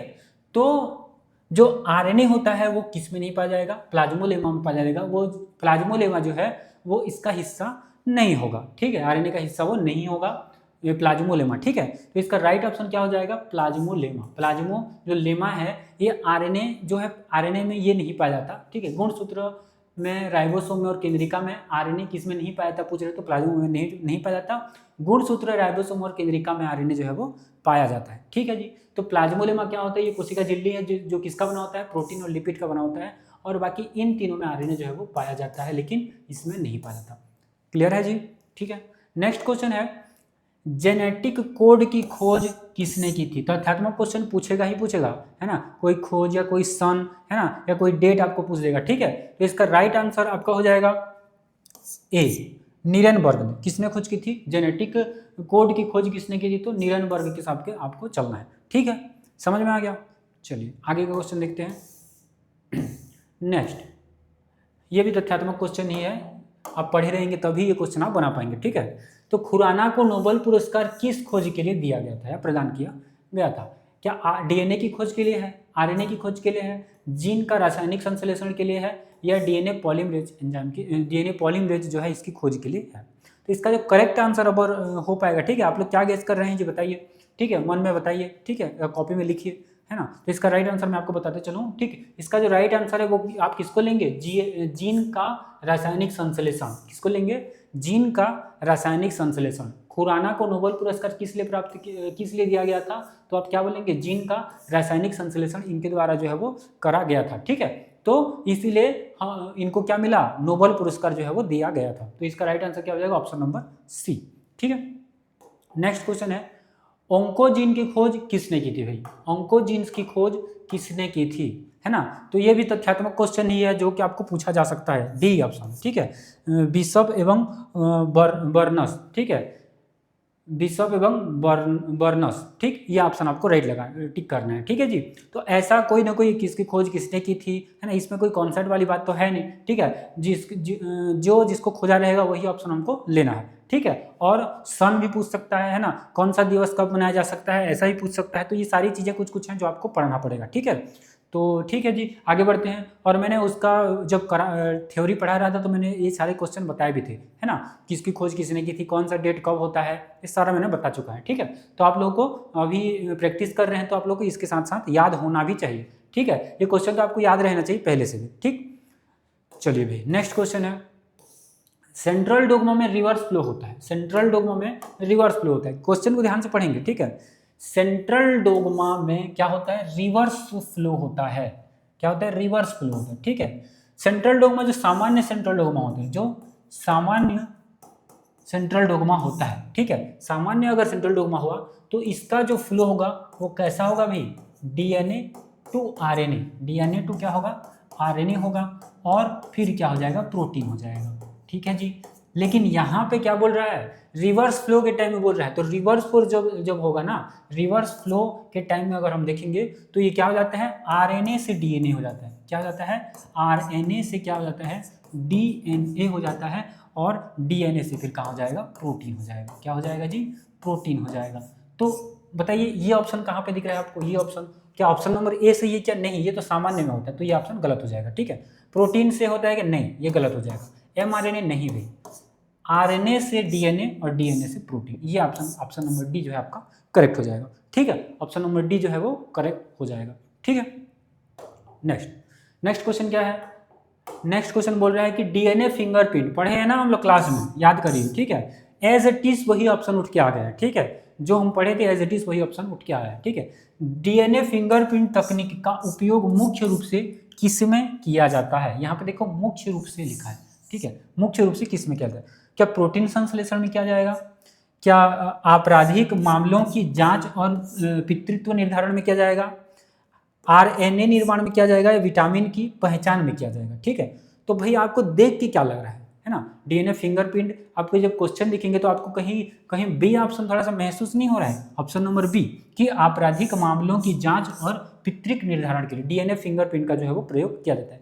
और यही ऑप्शन, यही लाइन मैं आपको लिखाया हूँ क्लास में, मैं आपको प्रॉपर लिखाया हूँ ये क्लास में, है ना। जब हम थ्योरी क्लास कर रहे थे तो ऑप्शन नंबर बी के साथ हम लोग जाएंगे। डीएनए फिंगरप्रिंट तकनीकी का उपयोग मुख्य रूप से किसमें किया जाता है? तो आपराधिक मामलों की जांच और पितृत्व निर्धारण में ये किया जाता है। ठीक है जी, समझ में आ गया? आगे चलें, ठीक है। नेक्स्ट क्वेश्चन डीएनए पॉलीमरेज में भाग लेता है, इंपॉर्टेंट क्वेश्चन है, ठीक है। ट्रांसक्रिप्शन भाग लेता है, स्पेसिंग भाग लेता है, रेप्लिकेशन भाग लेता है, या टेमिनिज्म भाग लेता है? ठीक, कौन सा भाग लेता है? किसके साथ आप लोग जाएंगे? ठीक है, तो आरएनए पॉलीमरेज भाग लेता है बोल रहा है, ये तो नहीं है, ये भी नहीं है, ये वाला ऑप्शन नंबर सी क्या है? रेप्लिकेशन। थ्योरी क्लास आप याद कीजिए, ठीक है। रेप्लिकेशन हमने किसके बारे में चर्चा किया था? डीएनए पॉलीमरेज के बारे में चर्चा किया था, है ना। जब इसका 3 नंबर या 5 नंबर का क्वेश्चन आएगा ना, उसको बड़े डिटेल से हम लोग वहाँ पे भी कर रहे होंगे, ठीक है। लेकिन ये क्वेश्चन आपको याद होना चाहिए, रेप्लिकेशन, है ना। इसको आप लोग याद रखेंगे, ठीक है। ऑप्शन नंबर सी के साथ जा रहे हैं हम लोग। क्वेश्चन नंबर 27 डीएनए पॉलीमरेज का भाग लेता है ना, डीएनए पॉलीमरेज भाग लेता है किसमें? तो रेप्लिकेशन में, ठीक।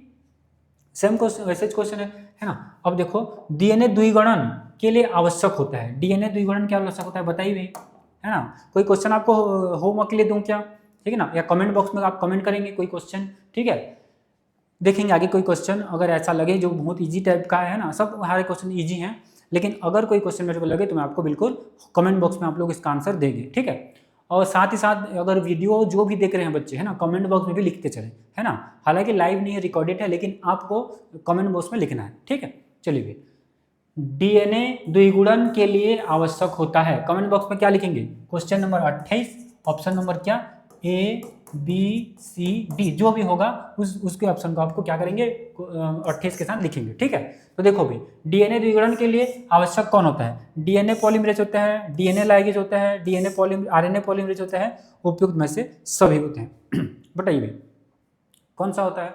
तो ये क्वेश्चन जो है वो आपको देखा, लाइगेज तो मतलब आप लोगों को क्या लग रहा है? पॉलीमरेज डी है तो डीएनए पॉलीमरेज लग रहा होगा, या तो आरएनए पॉलीमरेज लग रहा होगा, ठीक है। तो आप लोगों को इस प्रकार से आपको क्या करना है? कमेंट करना है, ठीक है। एक मिनट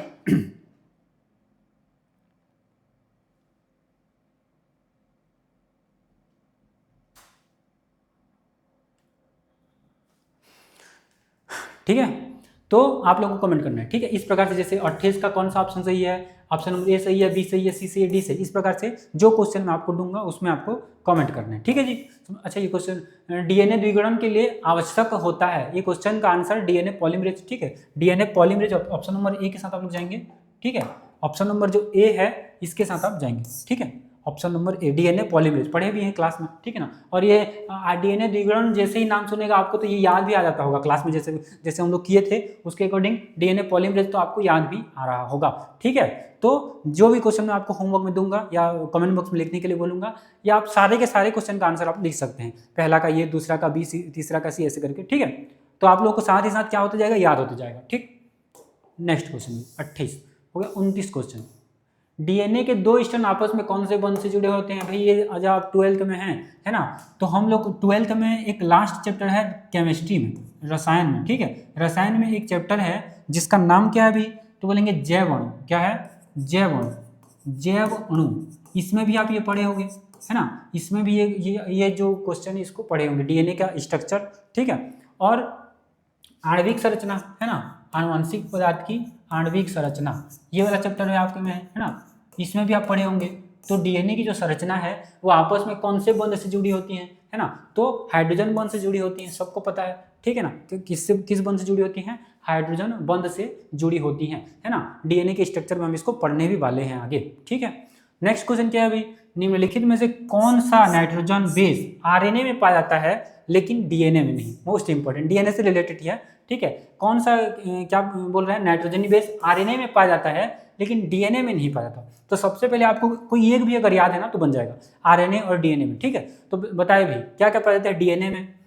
डीएनए, है ना, डीएनए और आरएनए, डीएनए और आरएनए, ठीक है। तो एडेनिन, गुआनिन, साइटोसिन और थाइमिन, है ना। एडेनिन, गुआनिन, साइटोसिन और थाइमिन, ये तो डीएनए में पाया जाता है। और सेम टू सेम ये भी पाया जाता है, बस एक चीज का डिफरेंस है, थाइमिन। ये थाइमिन, ये जो थाइमिन है इसके जगह में यहाँ पे क्या आ जाएगा, यूरेसिल आ जाता है। क्या जाता है? यूरेसिल आ जाता है। तो इसका राइट आंसर क्या हो जाएगा? Option number C. क्या हो जाएगा? ऑप्शन नंबर सी हो जाएगा, ठीक है। तो निम्नलिखित में से कौन सा नाइट्रोजनी बेस जो है आरएनए में पाया जाता है? क्या पाया जाता है? यूरेसिल। तो क्या क्या आंसर हो जाएगा? आंसर जो है सी। लेकिन डीएनए में नहीं पाया जाता, तो डीएनए में यही नहीं पाया जाता, डीएनए में इसके जगह में क्या पाया जाता है? थाइमिन पाया जाता है। क्या पाया जाता है? थाइमिन पाया जाता है, ठीक है जी। क्लियर है? चलिए भाई आगे बढ़ते हैं। नेक्स्ट क्वेश्चन, टीकों की खोज का श्रेय किसको दिया जाता है? ठीक है, लुइस पास्चर को दिया जाता है, एडवर्ड जेनर को दिया जाता है, अलेक्जेंडर फ्लेमिंग और रॉबर्ट कोच, ठीक है। इसका राइट आंसर एडवर्ड जेनर है, ठीक है। इन्होंने चेचक के लिए टीके की खोज की थी, ठीक है। चेचक के लिए जो टीके की खोज है वो इन्होंने किया हुआ था, है ना। फिर यहीं से क्या हो गया, टीके की खोज का जो श्रेय है वो इन्हें दे दिया गया, ठीक है। तो इसका जो राइट आंसर है एडवर्ड जेनर। अच्छा, ये मोस्ट इंपॉर्टेंट क्वेश्चन है ना, ये बड़े बड़े कॉम्पिटेटिव एग्जाम में पूछा जाता है। ये ही नहीं, जितने भी क्वेश्चन में करा रहा हूँ वो सारे के सारे यही क्वेश्चन उठते हैं बड़े बड़े कॉम्पिटिशन एग्जाम में, ठीक है। तो आप लोग इसको हल्के में नहीं लेंगे, गंभीरता से लेंगे, ठीक है। और सारे क्वेश्चन को आप लोग करते हुए चलेंगे, ठीक है। सारे क्वेश्चन इंपॉर्टेंट है, ठीक। नेक्स्ट क्वेश्चन है अभी, कोकेन प्राप्त होता है। अच्छा, ये ट्रिक है इसमें, ये कोका जो लिखा है ना, कोका लिखा है, क्या लिखा है? Erythroxylum Coca. यहीं से आपका आंसर जो है वो निकल के आ जाएगा, ऑप्शन नंबर सी, है ना। इरिथ्रोजाइलम कोका इसका राइट आंसर हो जाएगा, ठीक है। अगर ये क्वेश्चन पूछ दिया तो आप लोग ये वर्ड को ढूंढना, ठीक है, ये वर्ड को ढूंढना है। लेकिन इसको भी याद रखना है, इरिथ्रोजाइलम कोका सेम नाम का कुछ दे दिया तो ऑप्शन में घुमाने के लिए, ठीक है। तो याद रखना इरिथ्रोजाइलम कोका, ठीक है। इसका राइट आंसर हो जाएगा कोकेन का। नेक्स्ट क्वेश्चन भाई, प्रतिरक्षी होता है। प्रतिरक्षी होता है, क्या होता है ना। एक अणु जो एक विशेष प्रतिजन को ही नष्ट कर देता है, यह प्रतिरक्षी होता है। WBCS जो जीवाणु का भक्षण करते हैं। स्तनी के आरबीसी का स्रावन होता है, या न्यूक्लियस का घटक होता है, ठीक। क्या होता है भाई? किसके साथ जाएंगे आप, है ना, किसके साथ जाएंगे बताइए, है ना। तो इसका जो राइट आंसर है क्या हो जाएगा? Option number B. एक अणु जो एक विशेष प्रतिजन को ही क्या करता है? नष्ट कर देता है, यही कहलाता है प्रतिरक्षी कहलाता है। क्या कहलाता है अभी? प्रतिरक्षी कहलाता है, ठीक है जी, समझ में आ गया। नेक्स्ट क्वेश्चन, कैंसर का संबंध होता है भाई ऊतक की अनियंत्रित वृद्धि से होता है। कैंसर का जो संबंध है बुढ़ापे से होता है। बुढ़ापे से क्या संबंध होगा इसका, ठीक है। ऊतकों के नियंत्रित विभाजन से होता है। ऑप्शन को ध्यान से पढ़ना है, ठीक है। ऑप्शन को क्या करना है? ध्यान से पढ़ने से लेंदी क्वेश्चन में उपयुक्त में से कोई नहीं, है ना। तो आप किसके समझेंगे? देखो भाई ध्यान से अगर समझेंगे तो बुढ़ापे से तो नहीं हो सकता। सबसे पहले तो इसको काटो, है ना। यहां पे लिखा है अनियंत्रित वृद्धि और यहां पे लिखा है नियंत्रित विभाजन, ठीक है।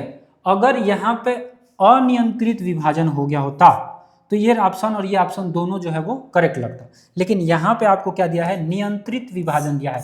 तो क्या मेरे को आप बताइए, जब कैंसर का थ्योरी पढ़ा रहे थे तो मैंने वहां पे नियंत्रित का जिक्र किया था क्या? तो आप लोग बोलेंगे नहीं सर, आपने तो नियंत्रित का जिक्र नहीं किया था। वो क्या होता है? ऊतकों की अनियंत्रित वृद्धि, है ना, या अनियंत्रित विभाजन कह सकते हैं, ठीक है, जो अनियंत्रित है। लेकिन हम लोग का सीधा सीधा आंसर ऑप्शन नंबर ए में दिया है कि ऊतकों की अनियंत्रित वृद्धि से।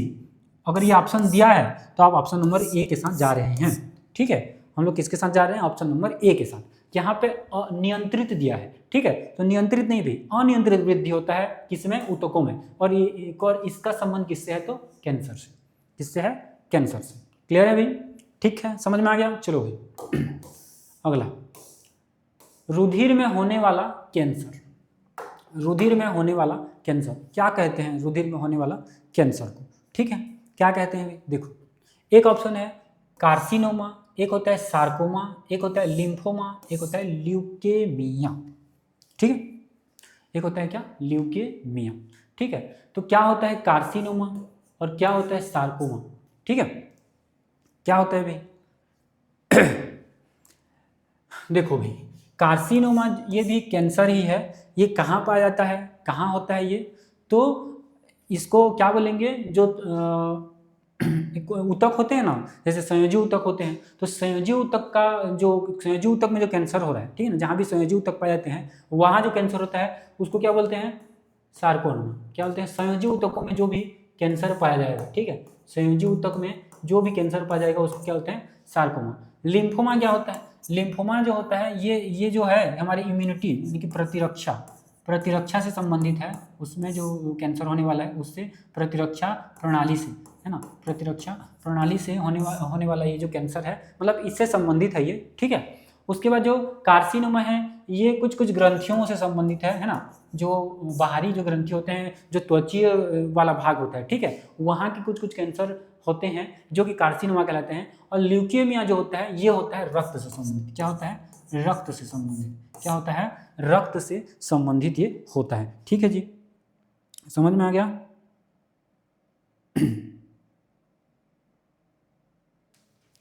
ठीक, ल्यूकेमिया क्या होता है, रक्त से संबंधित होता है। ठीक अच्छा, ये ग्रंथि वाला जो लिखा हो ना, ये तो होते हैं। इसके अलावा जो उपकला ऊतक होते हैं ना, उपकला ऊतक, जैसे ये संयोजी ऊतक है, उपकला ऊतक है ना, उपकला ऊतक, और जो सतही अंग होते हैं, जो सतही अंग होते हैं, यहाँ के जो कैंसर, ये मतलब इससे रिलेटेड है ये। क्या चीज जी, कार्सिनोम। क्या है, कार्सिनोम। ठीक है, तो रुधिर में होने वाला कैंसर कौन सा है, तो ल्यूकेमिया है। इसके अलावा लिम्फोमा क्या होता है, प्रतिरक्षा प्रणाली से संबंधित कैंसर है। सार्कोमा जो है संयोजी ऊतक से संबंधित जो कैंसर हो जाता है। और कार्सिनोमा ग्रंथि, उपकला ऊतक और सतही जो अंग होते हैं उनसे रिलेटेड ये होता है। ठीक है जी, समझ में आ गया। नेक्स्ट क्वेश्चन, ब्राउन शुगर होता है, हेरोइन होता है। क्या होता है, ब्राउन शुगर क्या होता है, हेरोइन होता है। ठीक है जी, एक चार्ट में आपको दिया था, है ना, टेबल में बना के, इसमें ये लिखा है। ठीक है, नेक्स्ट क्वेश्चन, निम्नलिखित में से कौन सा रोग विषाणु द्वारा होता है, कौन सा रोग विषाणु द्वारा। अच्छा, अभी पढ़े थे ना एड्स के बारे में, ह्यूमन इम्यूनो डिफिशिएंसी वायरस करके। HIV क्या है, HIV क्या है, यहाँ पे V क्या है, वायरस है, तो यहाँ पे सीधा एड्स दिख रहा है ना, तो ये भी तो वायरस, यही तो वायरस का रोग है, बाकी सब नहीं है। ठीक है, टाइफाइड, मलेरिया, हैजा जो है ये नहीं है। ठीक है, लेकिन ये भी किसके किसके आपको जानना जरूरी है। ठीक है, तो आप लोग उसको बिल्कुल पढ़ेंगे ही। ठीक है ना, कोई भी पूछेगा। ठीक है, तो विषाणु संबंधित रोग क्या है, एड्स। ठीक है, मलेरिया का कारण बनने वाला परजीवी किस वंश से संबंधित है, प्लाज्मोडियम भाई, है ना, प्लाज्मोडियम है, पढ़े थे इसको भी क्लास में। ठीक है, जब पढ़ रहे थे ना प्लाज्मोडियम का, हम लोग जीवन चक्र भी पढ़ रहे थे, है ना, प्लाज्मोडियम का जीवन चक्र ही मैंने आपको बताया था। ठीक है, तो प्लाज्मोडियम से संबंधित है। मादा एनाफिलीज मच्छर मलेरिया का जो कारण होता है। ठीक है, मादा एनाफिलीज मच्छर के कारण होता है ना, और प्लाज्मोडियम, ये दोनों नाम आपको याद रखना है, मलेरिया से संबंधित। मादा एनाफिलीज मच्छर और प्लाज्मोडियम, ये दो नाम आपको मलेरिया से संबंधित आपको याद रखने हैं। ठीक है, नेक्स्ट, नार्कोटिक क्या है, पेपेवर। क्या है, पेपेवर है, ऑप्शन नंबर ए। ठीक है, ऑप्शन नंबर ए क्या है, पेपेवर। ठीक, लिवर सिरोसिस उत्पन्न करता है भाई, लिवर सिरोसिस, देखो लीवर, यकृत, लीवर किसको बोलते हैं, यकृत को बोलते हैं। तो सिरोसिस जो है वो उत्पन्न करता है, कौन उत्पन्न करता है, कोकेन, एल्कोहल, LSD या मार्फिन। तो मतलब शराब पीने से बोलते हैं ना कि यकृत खराब होता है, लीवर खराब होता है, तो एल्कोहल। ठीक है, इसका राइट आंसर क्या हो जाएगा, एल्कोहल, ऑप्शन नंबर बी। ठीक है, क्या हो जाएगा, ऑप्शन नंबर बी के साथ आप जा रहे हैं। ठीक है, नेक्स्ट क्वेश्चन है, तंबाकू के सेवन से शरीर में होने वाला उपापचयी परिवर्तन शीघ्र परिलक्षित होता है।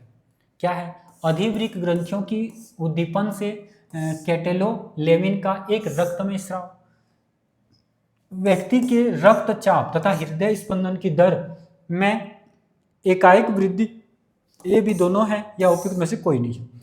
बी ऑप्शन सही लग रहा है, लेकिन ए और बी भी सही लग रहा है। ठीक है, ये दोनों भी सही लग रहा है। अच्छा, ऑप्शन नंबर बी के साथ जाएंगे। ठीक है, ऑप्शन नंबर बी के साथ जाएंगे। आपके बुक में एक क्वेश्चन है जहाँ पे ये जो क्वेश्चन है इसका जिक्र किया गया है, वहाँ पे ऑप्शन नंबर बी को लिया है, लेकिन कहीं कहीं पे ऑप्शन नंबर ए और बी दोनों को लिया जाएगा, लेकिन बुक के अकॉर्डिंग चलेंगे तो ऑप्शन नंबर बी इसका करेक्ट आंसर है। ठीक है, ऑप्शन नंबर बी जो है इसका करेक्ट आंसर। ठीक है जी, समझ में आ गया। नेक्स्ट, इम्यून डिफिशियंसी सिंड्रोम किसके कारण विकसित हो सकता है? एड्स के कारण। अभी तो एड्स का HIV वाला पढ़े थे, ठीक है ना, ये HIV तो है है ना, एड्स है ना, एड्स, AIDS, एड्स विषाणु से, ठीक है। इम्यून से संबंधित रोग यही तो है, ठीक है ना। एड्स में क्या होता है, इम्यूनिटी सिस्टम ही पूरा क्या हो जाता है, पूरा खराब हो, मतलब बहुत ही वीक हो जाता है, ठीक। सिकल सेल एनीमिया, सिकल कोशिका एनीमिया, इसको सिकल सेल एनीमिया भी कहते हैं, हंसियाकार रक्त अल्पता भी कहते हैं, ठीक है। ये क्वेश्चन बहुत ही इंपॉर्टेंट क्वेश्चन है, ठीक है, तो बिल्कुल अच्छे से समझेंगे इसको, ठीक है। देखो, सिकल सेल एनीमिया किस प्रकार का रोग है? क्या लिंग संबंधी रोग है, ऑटोसोमल संबंधी रोग है, कमी जनित रोग है, क्या मेटाबॉलिक कार्य, क्या चयनात्मक रोग है? देखो, हमेशा याद रखना, हीमोग्लोबिन से आप सब परिचित हैं। तो हीमोग्लोबिन एक होता है ए, जो नॉर्मल इंसान में होता है, ठीक है, हीमोग्लोबिन ए, ठीक है।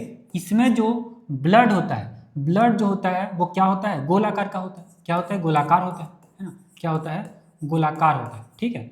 अगर मैं इसको इस प्रकार से समझाऊं, जैसे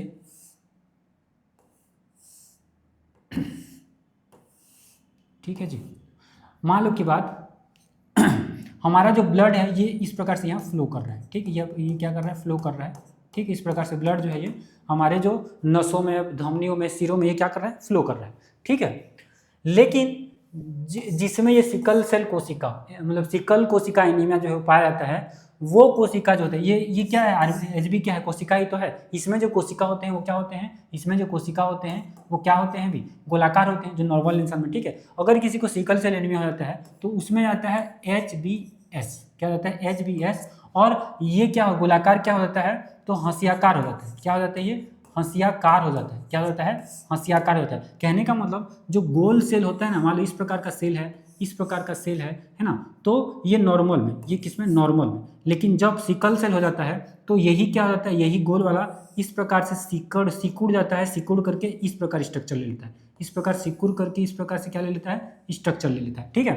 तो फिर क्या होता है, ये जब सिकुड़ जाता है तो ये वाला इस प्रकार से सिकुड़ कर ऐसे हो जाता है, ये ऐसे हो जाता है, यहाँ पे ये ऐसे और ये ऐसे। तो क्या हो जाता है, जो सेल है ना वहाँ पे ऑक्सीजन जो है वो पहुँच नहीं पाती, ठीक है, सही मात्रा में जिस सेल में जितना ऑक्सीजन पहुँचना चाहिए उसको पहुँच नहीं पाता, ठीक है। तो क्योंकि ये पूरा पैक कर देता है उसको, इस प्रकार का स्ट्रक्चर बना के इसको पूरा क्या कर देता है, जाम कर देता है, पैक कर देता है। तो सिकल सेल एनीमिया में क्या होता है, जो कोशिकाएं होती हैं ये क्या होती हैं, जो एचबी हीमोग्लोबिन की जो कोशिकाएं होती हैं वो हंसियाकार हो जाती हैं। क्या होती हैं, हंसियाकार हो जाती हैं, गोल शेप से क्या हो जाती हैं, हंसिया के आकार का ये हो जाती हैं, ठीक है। और फिर इससे क्या होता है, तुरंत जो है क्या हो जाता है, थकावट आने लग जाता है। क्या हो जाता है, थकावट होने लग जाता है ना।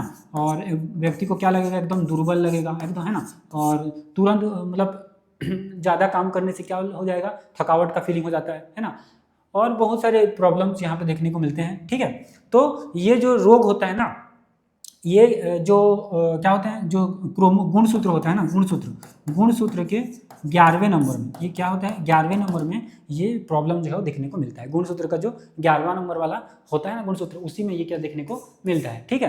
तो ये ऑटोसोमल संबंधी रोग है, क्योंकि ऑटोसोम क्रोमोसोम है ना, क्रोमोसोम गुणसूत्र दो प्रकार के होते हैं, एक ऑटोसोम है ना, ऑटोसोम है ना, और एक क्या होते हैं, सेक्स क्रोमोसोम। क्या होते हैं, सेक्स क्रोमोसोम, ठीक है। तो ऑटोसोम में ही आ जाएंगे ये वाला, ठीक है, क्या आ जाएगा, ऑटोसोम में ही आ जाएगा। तो ये क्या है, ऑटोसोमल संबंधी रोग होता है, ठीक है। तो ऑप्शन नंबर बी के साथ जाएंगे। आप लोगों को समझ में आएगा सिकल सेल क्या होता है, एनीमिया, ठीक है ना, सिकल सेल एनीमिया इसको कहेंगे, ठीक है। क्या कहेंगे, सिकल सेल एनीमिया। इसको और क्या कहते हैं, हंसियाकार रक्त अल्पता भी इसको जानते हैं, ठीक है। तो ये प्रोसेस आपको समझ में आएगा कैसा होता है। हम लोगों का नॉर्मल जो सेल होता है वो क्या होता है, हीमोग्लोबिन का नॉर्मल होता है ना, गोल होता है, और यही क्या हो जाता है, बाद में सिकुड़ कर हंसिया के आकार का हो जाता है। किस प्रकार का होता है, हंसिया के आकार का हो जाता है। और यहाँ पे जो ब्लड जो है वो पैक होने लगता है। और एक लाइन में यहाँ पे लिखना है, क्या लिखना है, कि जो ऑक्सीजन होता है, ऑक्सीजन है ना, वो कोशिकाओं तक नहीं पहुँच पाता, कोशिकाओं तक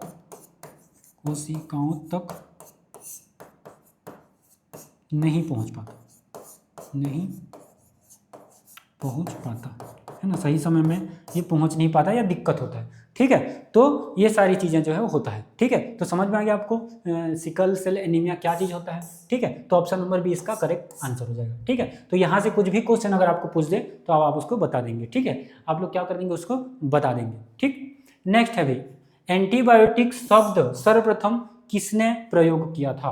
एंटीबायोटिक जो शब्द है सर्वप्रथम किसने प्रयोग किया था, इस क्वेश्चन का आंसर आपको बताना है। ठीक है,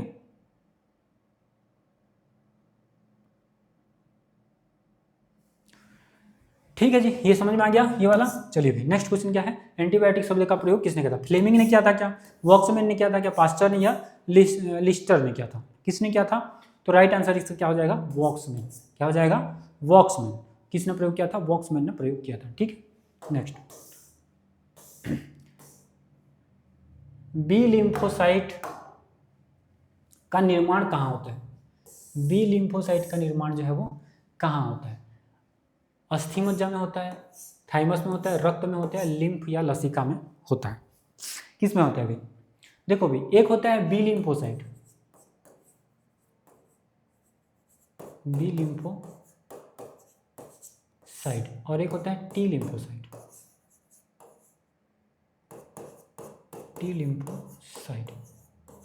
ठीक है, ध्यान रखना दोनों ही क्या होते हैं, अस्थि मज्जा में क्या होता है, इसका निर्माण होता है ना, लेकिन नहीं, एक टी लिम्फोसाइट होता है, इसका निर्माण जो है वो कहाँ पे होता है, अस्थि मज्जा में होता है। कहाँ पे होता है, अस्थि मज्जा, अस्थि मज्जा, ये भी यहीं पे रहता है, लेकिन बाद में ये कहाँ चला जाता है, थाइमस में चला जाता है।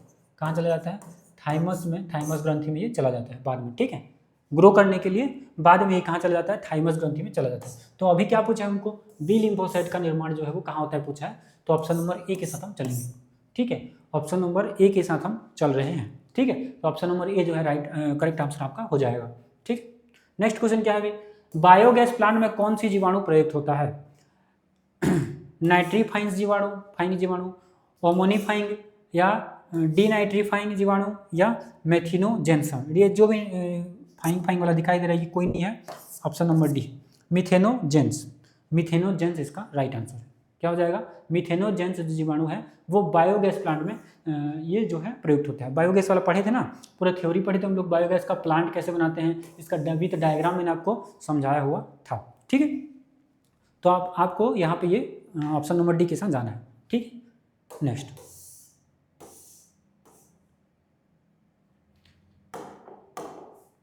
जल में ई कोलाई की अधिकता किसका सूचक है। पानी का खारापन नहीं, औद्योगिक प्रदूषण नहीं, वहित मल जल प्रदूषण बिल्कुल राइट ये है। ठीक है, इनमें से सभी नहीं आएंगे, ये सबसे बेस्ट लग रहा है। ठीक है, ऑप्शन नंबर सी। ठीक है, पानी का खारापन तो नहीं होगा। ठीक है, ये वहित मल का जल प्रदूषण, ये राइट ऑप्शन हमको लग रहा है। ठीक है, तो ऑप्शन नंबर सी जो है वो करेक्ट ऑप्शन है। ठीक, ऑप्शन नंबर सी जो है वो करेक्ट ऑप्शन हो जाएगा। ठीक, स्ट्रेप्टोकोकस को तैयार किया जाता है, किस में तैयार किया जाता है, पनीर में। किस में तैयार किया जाता है, पनीर में। स्ट्रेप्टोकोकस को किस में तैयार किया जाता है, पनीर में तैयार किया जाता है। ठीक है जी, नेक्स्ट, इडली डोसा का आटा जो है वो किस सूक्ष्म जीव के प्रयोग से बनाया जाता है। ठीक, ईस्ट के, इससे ईस्ट के, ऑप्शन नंबर डी। ठीक है, किसके साथ जाएंगे, ईस्ट के साथ। नाइट्रोजन स्थिरीकरण में मुख्य भूमिका कौन निभाता है, नॉस्टॉक, एनाबिना, नीलहरित शैवाल। तीनों लग रहे हैं ना, तो इनमें से सभी हो जाएंगे ऑप्शन में। ठीक है, पढ़े थे, तीनों ही वो करते हैं। ठीक है, नाइट्रोजन स्थिरीकरण के अलावा इनमें है ना, नॉस्टॉक के अलावा एनाबिना भी और हरित लवक भी। ठीक है, तो ऑप्शन नंबर डी हो जाएगा, इनमें से सभी, नॉस्टॉक, एनाबिना और नीलहरित शैवाल। ठीक, अगला क्वेश्चन है भाई, दूध से दही बनने में किस जीवाणु का उपयोग होता है। दूध लिखा है, मैंने आपको क्लास में बताया था, जहां दूध लिखे वहां एक शब्द याद रखना, लेक्ट। क्या, लेक्ट। तो यहाँ पे लेक्ट कहाँ लिखा है, लैक्टोबैसिलस। ठीक है, तो ये वाला राइट आंसर। ठीक, दूध से दही वाला को पूछ दे तो लैक्टोबैसिलस, लैक्टिक अम्ल है ना, लेक्ट लेक्ट लगेगा तो दूध से रिलेटेड है। ठीक, तो लैक्टोबैसिलस के साथ आपको जाना है, ऑप्शन नंबर बी। प्रतिजैविक क्या है भाई, चैप्टर में ही आप लोग पढ़े थे प्रतिजैविक के बारे में, कि औषधियाँ के बारे में पढ़े थे ना, तो क्या है ये औषधि है। प्रतिजैविक क्या है, औषधि। क्या होता है, औषधि होता है, ऑप्शन नंबर ए। ठीक है जी, ऑप्शन नंबर ए। समझ में आया कि नहीं? ये 50 क्वेश्चन अभी है ना, अभी और क्वेश्चन बहुत बच्चे हैं। ठीक, तो आप लोगों को पेशेंस बनाए रखना है। ठीक है, जो भी क्लास को देख रहे होंगे है ना, पेशेंस बना के रखना है, पूरा क्वेश्चन करके जाना है। ठीक है, पूरा क्वेश्चन आपको करके जाना है ना। भले थोड़ा सा स्पीड बढ़ा देंगे है ना, क्लास का बढ़ाने का ऑप्शन होगा। ठीक है, बढ़ा देंगे, लेकिन पूरा क्वेश्चन आपको करके जाना है अभी। ठीक है जी, चलिए क्वेश्चन क्या है आपके पास, देखिए इंपॉर्टेंट क्वेश्चन है अभी। ठीक, रेस्ट्रिक्शन जो एंजाइम है जाने जाते हैं किस क्या के लिए जाने जाते हैं है ना, किस नाम से जाने जाते हैं, ऐसा कुछ ऐसा है क्वेश्चन। जैविक बंदूक के रूप में, क्या बंदूक के रूप में पढ़े थे हम लोग क्या थ्योरी में? ठीक है, आणविक कैंची के रूप में, क्या कैंची के रूप में पढ़े थे? प्लाज्मिड के रूप में, प्लाज्मिड के रूप में पढ़े थे क्या, या माइक्रो पिपेट के रूप में? बताइए भी, जो रेस्ट्रिक्शन एंजाइम है वो किस रूप से जाने जाते हैं? आप सबको पता होगा, अगर थ्योरी पढ़े हैं तो आप लोगों को पता होगा कि जो डीएनए के जो विशिष्ट जो अनुक्रम होते हैं है ना, डीएनए के विशिष्ट जो अनुक्रम होते हैं है ना, विशिष्ट अनुक्रम होते हैं, अनुक्रमों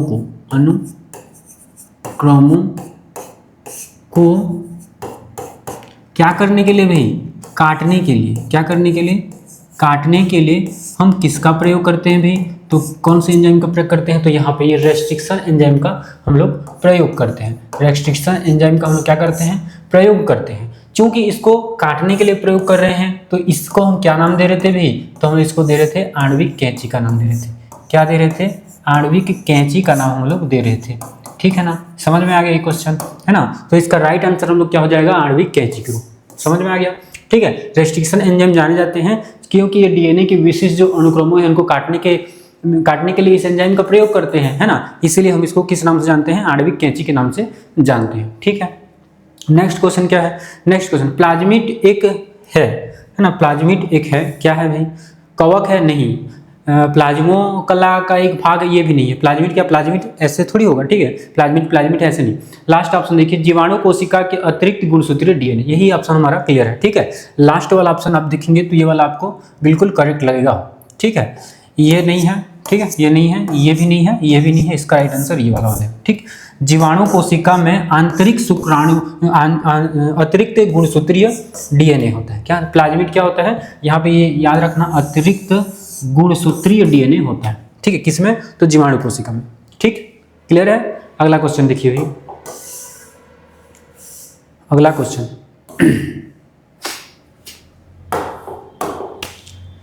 क्वेश्चन नंबर 53, किस तकनीक के द्वारा रूपांतरित प्रतिजैविकों का उत्पादन होता है? अति सूक्ष्म निष्पादन, द्रुत अपकेंद्रण, आनुवांशिक अभियांत्रिकी या सूक्ष्म प्रतिक्षेपण? बताइए भाई, किस तकनीकी के द्वारा रूपांतरित प्रतिजैविकों का उत्पादन होता है? रूपांतरित तकनीकी का प्रयोग होता है, और वो तकनीकी पूछ रहा है। ठीक है, तो हम लोग कौन सा तकनीकी पढ़े थे? आनुवांशिक अभियांत्रिकी तकनीकी पढ़े थे ना? पढ़े थे है ना। तो ऑप्शन नंबर जो सी है वो करेक्ट आंसर, आनुवांशिकी जो अभियांत्रिकी है, इस तकनीकी के द्वारा क्या होता है? रूपांतरित प्रतिजैविकों का क्या होता है? उत्पादन जो है वो होता है। ठीक, नेक्स्ट क्वेश्चन है भाई, डीएनए पुनर्संयोजन डीएनए प्रौद्योगिकी द्वारा निर्मित प्रथम मानव हार्मोन्स क्या है? प्रथम हार्मोन्स क्या है? ठीक है, ये हार्मोन्स को जब बनाया गया तो इसका नाम क्या दिया गया था? इंसुलिन दिया गया था है ना। ये है कि एस्ट्रोजन तो नहीं है, थायरक्सिन भी नहीं है, प्रोजेस्टेरोन भी नहीं है ना। तो इसका नाम क्या दिया गया था? इंसुलिन दिया गया था। थ्योरी क्लास में हम लोग इसको अच्छे से पढ़े भी थे है ना। तो आप लोग बिल्कुल थ्योरी क्लास पढ़े हैं तो बहुत अच्छे समझ में आएगा, और नहीं भी पढ़े हैं तो मैं आंसर साथ ही साथ आपको बताते जा रहा हूँ, क्योंकि एग्जाम जो है बहुत ही नज़दीक है तो इसका ज़्यादा डिटेलिंग हम लोग नहीं कर सकते। फिर भी जिस क्वेश्चन का जितना डिटेलिंग हो पा रहा है मैं आपको बताते जा रहा हूँ है ना, क्योंकि हम लोग और भी डिटेल से करेंगे जब और ज़्यादा मार्क्स वाले क्वेश्चन हम कर रहे हैं। आज तो बस वस्तुनिष्ठ कर रहे हैं। ठीक, तो इसका राइट आंसर क्या हो जाएगा? Option number D, insulin. Next question है भाई,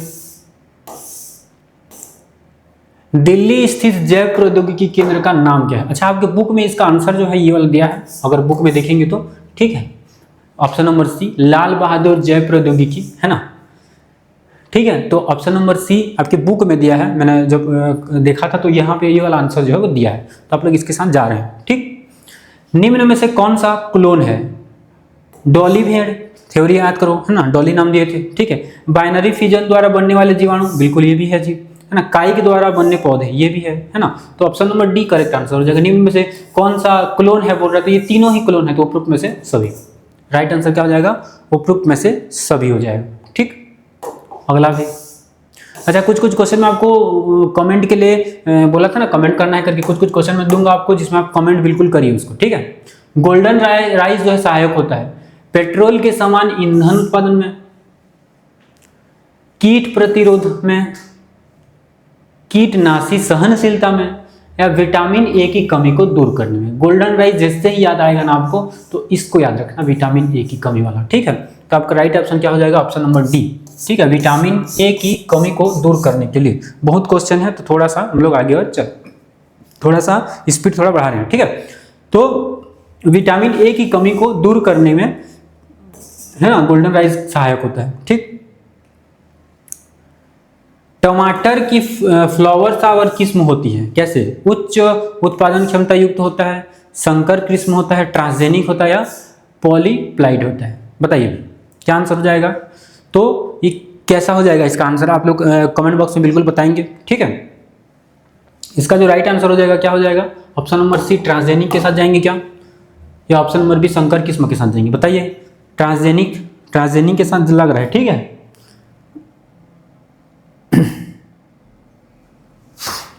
क्या लग रहा है भाई, ट्रांसजेनिक लग रहा है कि नहीं, ठीक। देखो भाई इसका आंसर क्या है, ट्रांसजेनिक ही है, ठीक। मटर के फ्लावर सावर किस्म होती है, इसका एक और क्वेश्चन भी है, फ्लावर सावर आप लोग याद रखेंगे, अच्छा अच्छा क्वेश्चन बनता है इससे, ठीक है। तो ये ट्रांसजेनिक है, ठीक। नेक्स्ट, डीएनए तकनीकी द्वारा किसका उत्पादन संभव नहीं हो सकता, ठीक है। इंसुलिन बनाए थे, है ना, बन जाएगा वो। हीमोग्लोबिन बनेगा क्या, मुश्किल है, ठीक। सेमेटोस्टेटिन और इंटरफेरोन ये तीनों बन जाएगा, लेकिन ये जो है वो नहीं बन पाएगा, हीमोग्लोबिन जो है वो नहीं बन पाएगा डीएनए तकनीकी द्वारा। तो राइट आंसर क्या हो जाएगा, ऑप्शन नंबर बी, ठीक है। राइट ऑप्शन क्या हो जाएगा, ऑप्शन नंबर बी आपका हो जाने वाला है, ठीक। पॉलीमरेज चेन अभिक्रिया किसमें लाभदायक होता है, डीएनए संश्लेषण में, डीएनए एम्प्लीफिकेशन में, डीएनए प्रोटीन संश्लेषण में, या अमीनो एसिड संश्लेषण में, बताइए भी। डीएनए संश्लेषण में होता है कि प्रोटीन संश्लेषण में होता है, बताइए क्या हो जाएगा, कमेंट करिए बिल्कुल।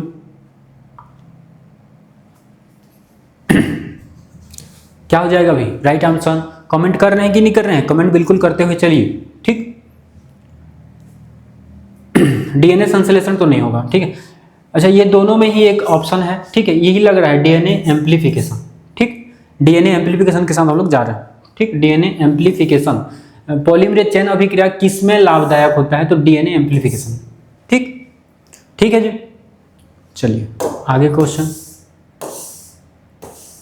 ट्रांसजेनिक पौधे वे होते हैं, अच्छा इसमें ना याद रखना हमेशा, खेतों में संकरण के पश्चात कृत्रिम माध्यम पर उगाया गया, ये नहीं है, कृत्रिम माध्यम पर प्रोटोप्लास्ट संलयन द्वारा उगाए जाते हैं, ये भी नहीं है, ठीक है।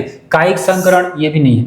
देखो ये याद रखना, जो बाहरी डीएनए युक्त होता है यही ऑप्शन देगा। अच्छा, यही क्वेश्चन 2-3 प्रकार से पूछा जाता है और ऑप्शन को चेंज कर देता है, बी में डी में ये, और यही ऑप्शन देगा, ठीक है ना। किसी बाहरी डीएनए युक्त कोशिका में विभेदन से विकसित हुए, तो बाहरी डीएनए याद रखना है, ये लाइन आपको याद रखना है, यही लाइन, ठीक है। यही आपको आंसर ढूंढने में मदद करेगा। तो ये बाहरी डीएनए को याद रखना जब ट्रांसजेनिक पौधे का बात आए, ठीक। तो आप लोग ये ऑप्शन को याद रखेंगे, बाहरी डीएनए युक्त कोशिका, जब भी एग्जाम में क्वेश्चन दिखे तो आप इस वर्ड को ढूंढना, ठीक है, आपका आंसर जो है वो सही हो जाएगा, ठीक। तो ऑप्शन नंबर डी। निम्नलिखित में से क्या सत्य है, देखो भाई यही क्वेश्चन इंपॉर्टेंट क्वेश्चन है। फ्लावर सावर अभी पढ़े थे, टमाटर में स्वाद बढ़ाने के लिए ज्यादा एथिलीन है, अच्छा कम है, ठीक है, ये गलत है ना, क्या सत्य है, तो ये यहाँ पे कम किया जाता है, ठीक है, यहाँ पे ज्यादा दे दिया है तो कम है, ठीक है। फ्लावर सावर टमाटर में स्वाद बढ़ाने के लिए कम एथिलीन लगता है, ठीक। बीटी सूत में बीटी का तात्पर्य जैव शिल्पकला विज्ञान से नहीं भाई, है ना। बीटी ये एक बैक्टीरिया का नाम है ना, एक बैक्टीरिया का नाम है, उस बैक्टीरिया का नाम आप क्या एंथीसिस है ना, देखिए तो उस बैक्टीरिया का नाम मैं आपको बता रहा था,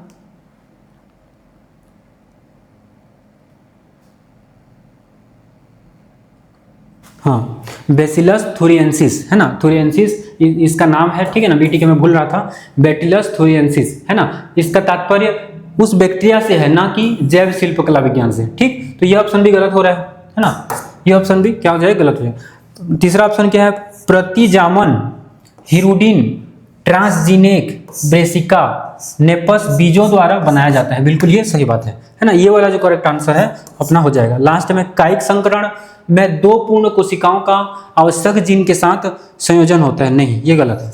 ठीक, ये जो है ये ऑप्शन जो है वो गलत है। ठीक, यहाँ पे इस ऑप्शन का एक्सप्लेनेशन में देखा था कि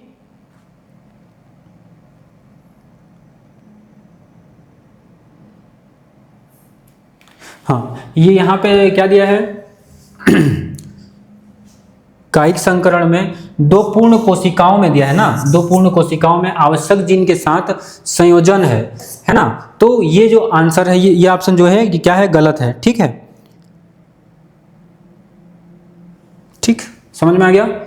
तो ये 2 जातियों के बीच होता है, ना कि 2 कोशिकाओं या 2 जीनों के बीच। ठीक है जी, समझ में आ गया।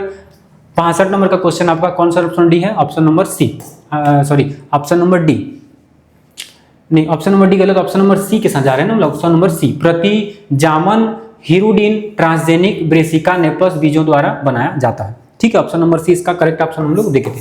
तो इन निम्न में से क्या सत्य है ऐसा पूछ रहा है, तो हम लोग का ऑप्शन नंबर जो सी है ये सत्य है, बाकी ये सब जो है वे गलत है, ये जो है ये ऑप्शन नंबर ये गलत है। ठीक है, क्लियर है। चलिए अगला क्वेश्चन है, इलिसा जो परीक्षण होता है उसमें क्या प्रयुक्त होता है, एंडोन्यूक्लियेज नहीं, पॉलीमरेज नहीं है, लाइगेज भी नहीं है, पराक्सीडेज। ठीक, ऑप्शन नंबर डी पराक्सीडेज ये जो है प्रयुक्त होता है। याद रखेंगे, ये क्वेश्चन पूछा जा सकता है। ठीक है, तो आप लोग यहीं पे याद कर लीजिए कि एलिसा परीक्षण में कौन सा अभिकर्मक प्रयोग होता है, तो पराक्सीडेज। अब भी क्लास में ही याद कर लीजिए। ठीक है, अगर नहीं पढ़े तो पढ़े तो बहुत ही अच्छी बात है। ठीक है, अगला क्वेश्चन है, ट्रांसजेनिक सुनहरा चावल निम्न में से उच्च मात्रा के साथ पोषित होता है, तो ये विटामिन ए है ना, पढ़े होंगे विटामिन ए। ये टॉपिक में यही क्वेश्चन जो है वो सब बच्चे पढ़े हैं। ठीक है, तो विटामिन ए सबको याद होना चाहिए, सुनहरा चावल वाला। ठीक, नेक्स्ट,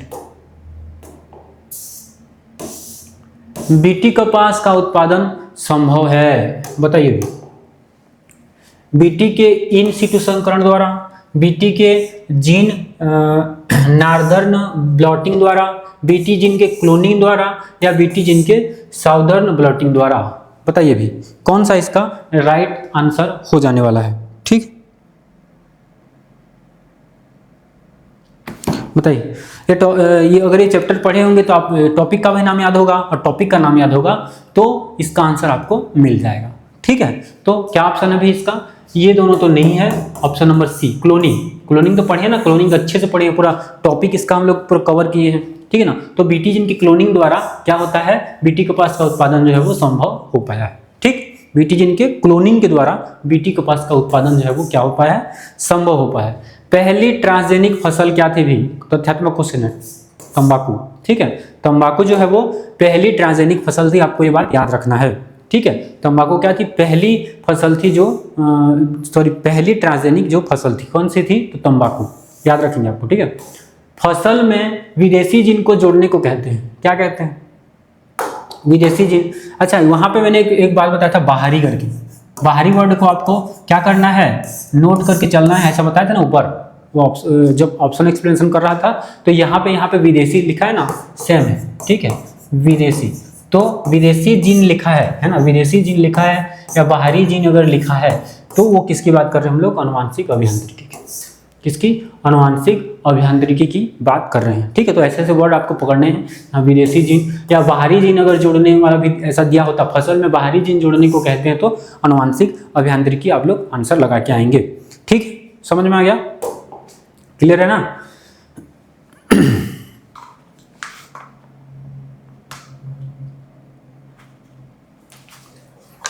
ठीक है, ये क्वेश्चन समझ में आ गया। अब नेक्स्ट क्वेश्चन है 68 क्वेश्चन, क्या दिया है अभी, ये भी बीटी टॉक्सिन के बारे में। बीटी टॉक्सिन के बारे में एक बात जो है वो सच है, क्या सच है अभी, है ना, तो इसके बेसिलस के अंदर एंटीटॉक्सिन होते हैं, गलत है। ठीक है, निष्क्रिय प्रोटीनिक्स कीट के अंदर में सक्रिय हो जाता है, हाँ ये ऑप्शन लग रहा है। और तीसरा ऑप्शन क्या फिर पढ़ लेते हैं, बीटी प्रोटीन टॉक्सिन बेसिलस में सक्रिय रहता है, और लास्ट ऑप्शन है सक्रिय टॉक्सिन पीड़क के अंडाशय में जाकर प्रजनन में बाधा डालता है। एक मिनट चेक कर लेते हैं इसका आंसर, थोड़ा सा डाउट है।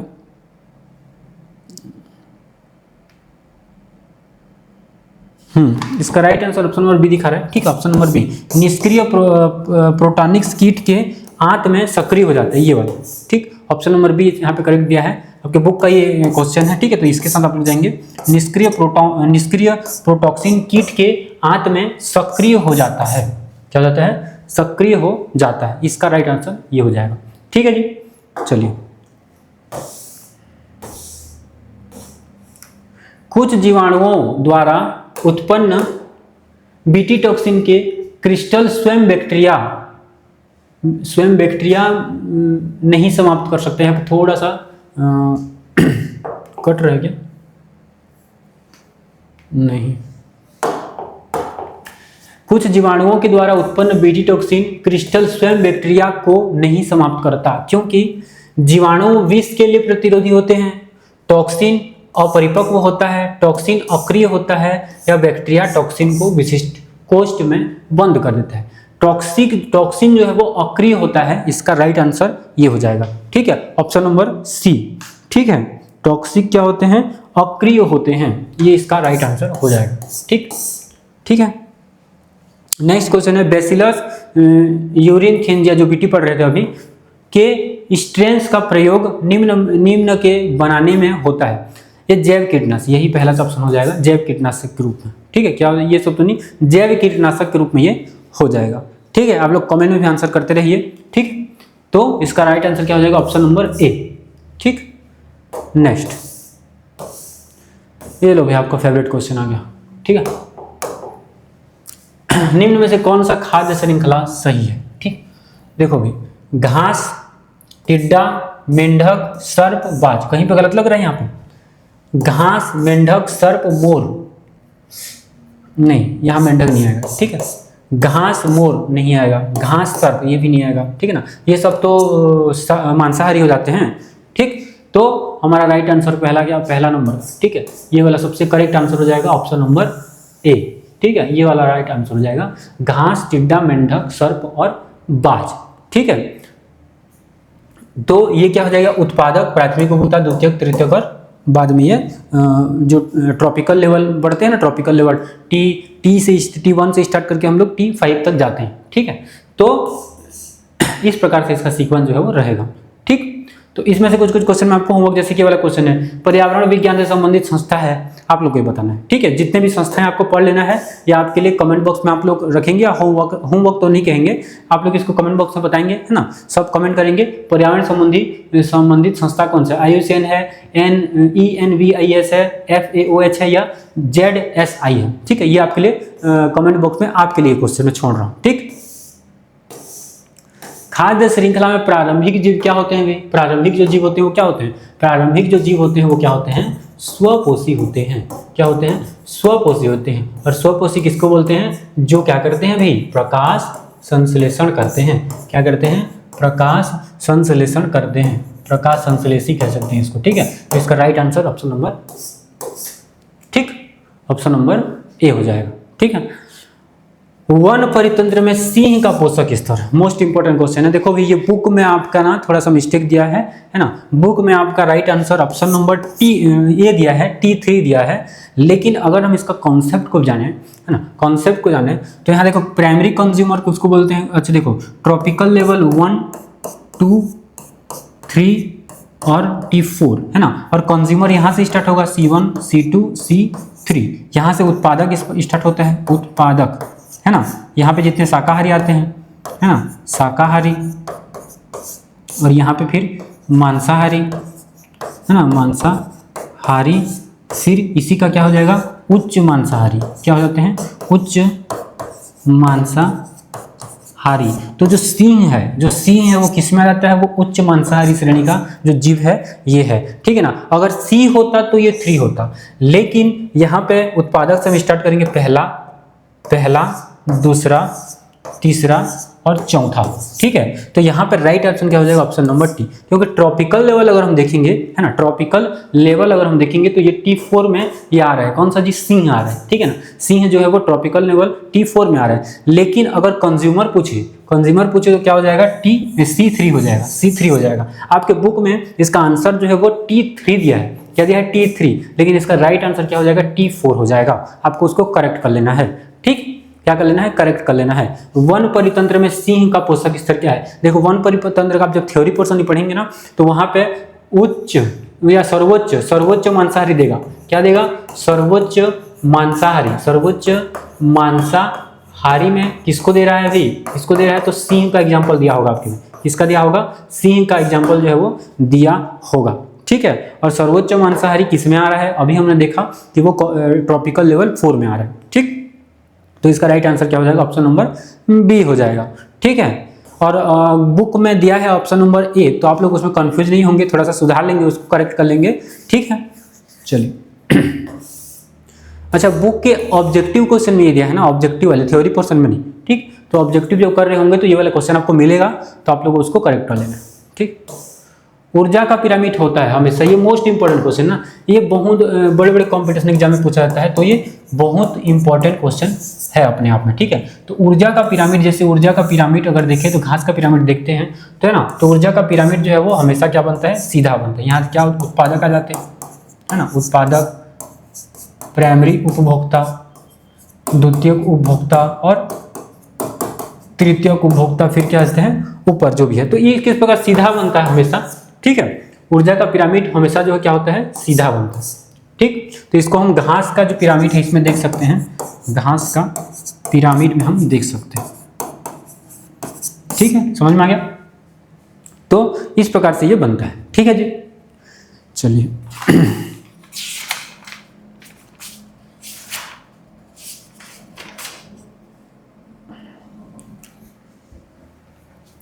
ठीक है, समझ में आ गया। अब देखो, परितंत्र शब्द का सर्वप्रथम किसके द्वारा प्रयोग किया गया था, मतलब सर्वप्रथम किसने दिया था, ऐसा है, परितंत्र शब्द जो है का उपयोग सबसे पहले किसने दिया था, ओडम है, टॉन्सले हैं, या विटेकर है, या गोली है। तो इसका राइट आंसर क्या, टॉन्सले, क्या है, टॉन्सले, इसका नाम राइट आंसर क्या हो जाएंगे, ऑप्शन नंबर बी, टॉन्सले, ठीक।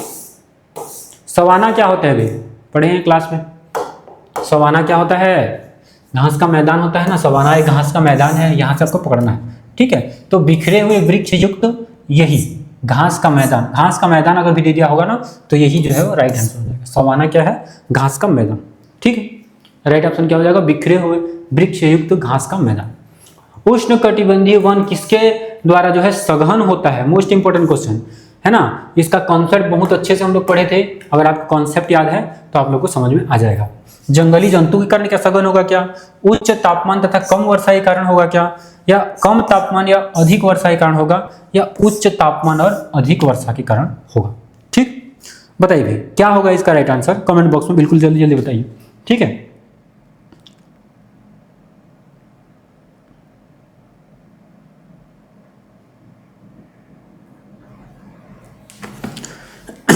चलिए भाई क्या आ रहा है आपका आंसर, ठीक है।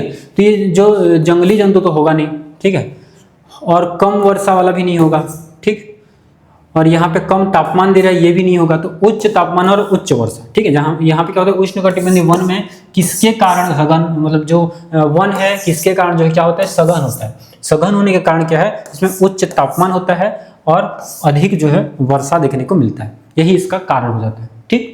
इसके सघन होने का कारण जो है ऑप्शन नंबर डी, ठीक है। नेक्स्ट, एक पोषण स्तर दूसरे पोषण स्तर में ऊर्जा का प्रवाह कितना होता है ना, कितना होता है, 10%। लिंडमैन है ना, लिंडमैन ने ये नियम दिया था, ठीक है। किसके द्वारा दिया गया था, लिंडमैन के द्वारा दिया गया था, पोषण स्तर को देखते हुए कि जैसे हम लोग पढ़ते हैं ना, उत्पादक का मान लो उत्पादक में 100% अपने आप में उसका ऊर्जा है, तो इसका 10% ही आगे जनरेट होगा, इसका कितना 10% होगा, 10% ही आगे जनरेट होगा, फिर ये अपने आप में 100 होगा तो इसका 10% आगे जनरेट होगा। ऐसा किसने कहा था, लिंडमैन ने अपना नियम में कहा था, ठीक है। तो 10% ये इसका राइट आंसर होता है, तो ऑप्शन नंबर ए, ठीक, ऑप्शन नंबर ए, ठीक है, समझ में आ गया। तो एक पोषण स्तर से दूसरे पोषण स्तर में ऊर्जा का प्रवाह होता है तो 10%, कितना होता है, 10%। परितंत्र का स्थायित्व किस पर निर्भर है?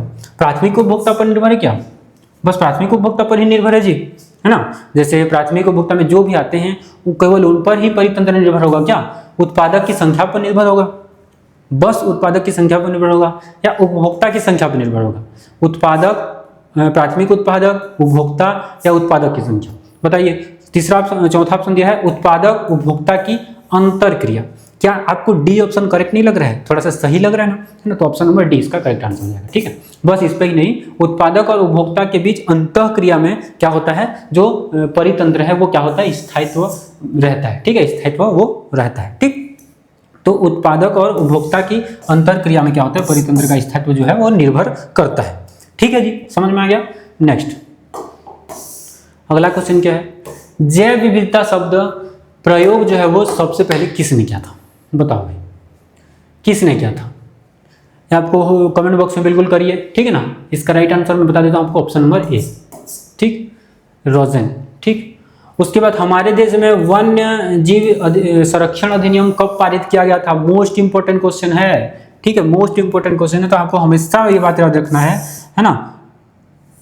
1972 ही तो है, 1972 है ना।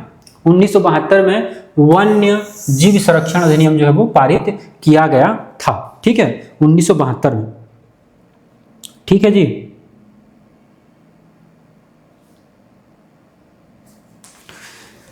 चलिए अगला बढ़ते हैं। याद रखना है ये क्वेश्चन, ठीक है, आपको ये बात याद रखना है कब पारित किया गया था, पूछा जाएगा क्योंकि रिलेटेड क्वेश्चन है।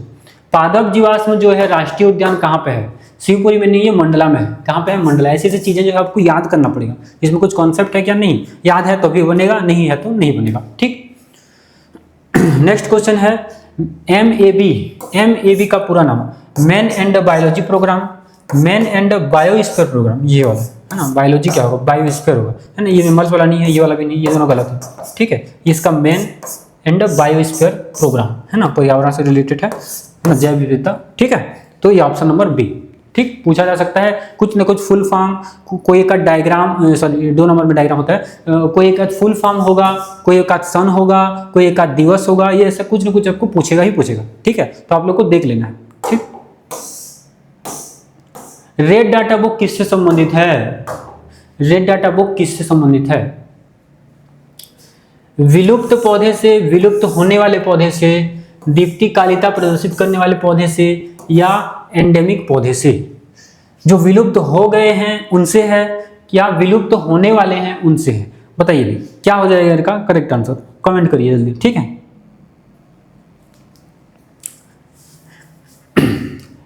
तो राइट आंसर क्या हो जाएगा? ऑप्शन नंबर डी, विलुप्त होने वाले पौधे से। क्या हो जाएगा? विलुप्त होने वाले पौधे से ये संबंधित है। क्या? Red data book, red data book. ठीक, जीन बैंक जो है वो होता है, क्या होता है? तो प्रोजन जर्म प्लाज्म होता है, स्पोर होता है, बीज होता है, या उपयुक्त में से सभी? तो यही होता है। ऑप्शन नंबर डी जो है वो करेक्ट आंसर हो जाएगा। ठीक है, ऑप्शन नंबर जो डी है वो करेक्ट आंसर जो है हो जाएगा। ठीक, option number D, gene bank. संकटग्रस्त प्रजातियों के बहिस्थान संरक्षण का एक तरीका है। अच्छा, संरक्षण जो है ये 2 प्रकार के होते हैं जैव विविधता के, देखेंगे। एक होता है इन सीटू और एक होता है क्या होता है? एक्स सीटू, है ना। इन सीटू, सॉरी यार, एक क्या होता है? इन सीटू, इन सीटू, और एक होता है एक्स सीटू, एक्स सीटू। ठीक है, तो यहाँ पे क्या बोला है? बहिस्थान संरक्षण का एक तरीका है। तो यहाँ पे जो वन्य जीव अभ्यारण्य है ये इन सिटू है कि एक्स सिटू है? थ्योरी क्लास याद कीजिए, ये किसका पोर्शन है? इन सिटू का है। बायोस्फीयर रिजर्व इन सिटू का है ना। क्रायो प्रिजन पढ़े हो क्या? शायद में नहीं लिखा था इसको। ठीक है, राष्ट्रीय उद्यान ये भी क्या है? इन सिटू है। तो एक ही ऑप्शन यहाँ पे लग रहा है जो हमने इन सिटू में नहीं पढ़ा था, तो इसका राइट ऑप्शन क्या हो जाएगा? Option number C. ठीक है ना, ये तीनों तो हमें पता है कि ये जो तीनों हैं ये क्या है? ये इन सिटू के अंतर्गत आते हैं। एक ही दिख रहा है एक्स सिटू में, है ना, ex-situ में, ठीक है।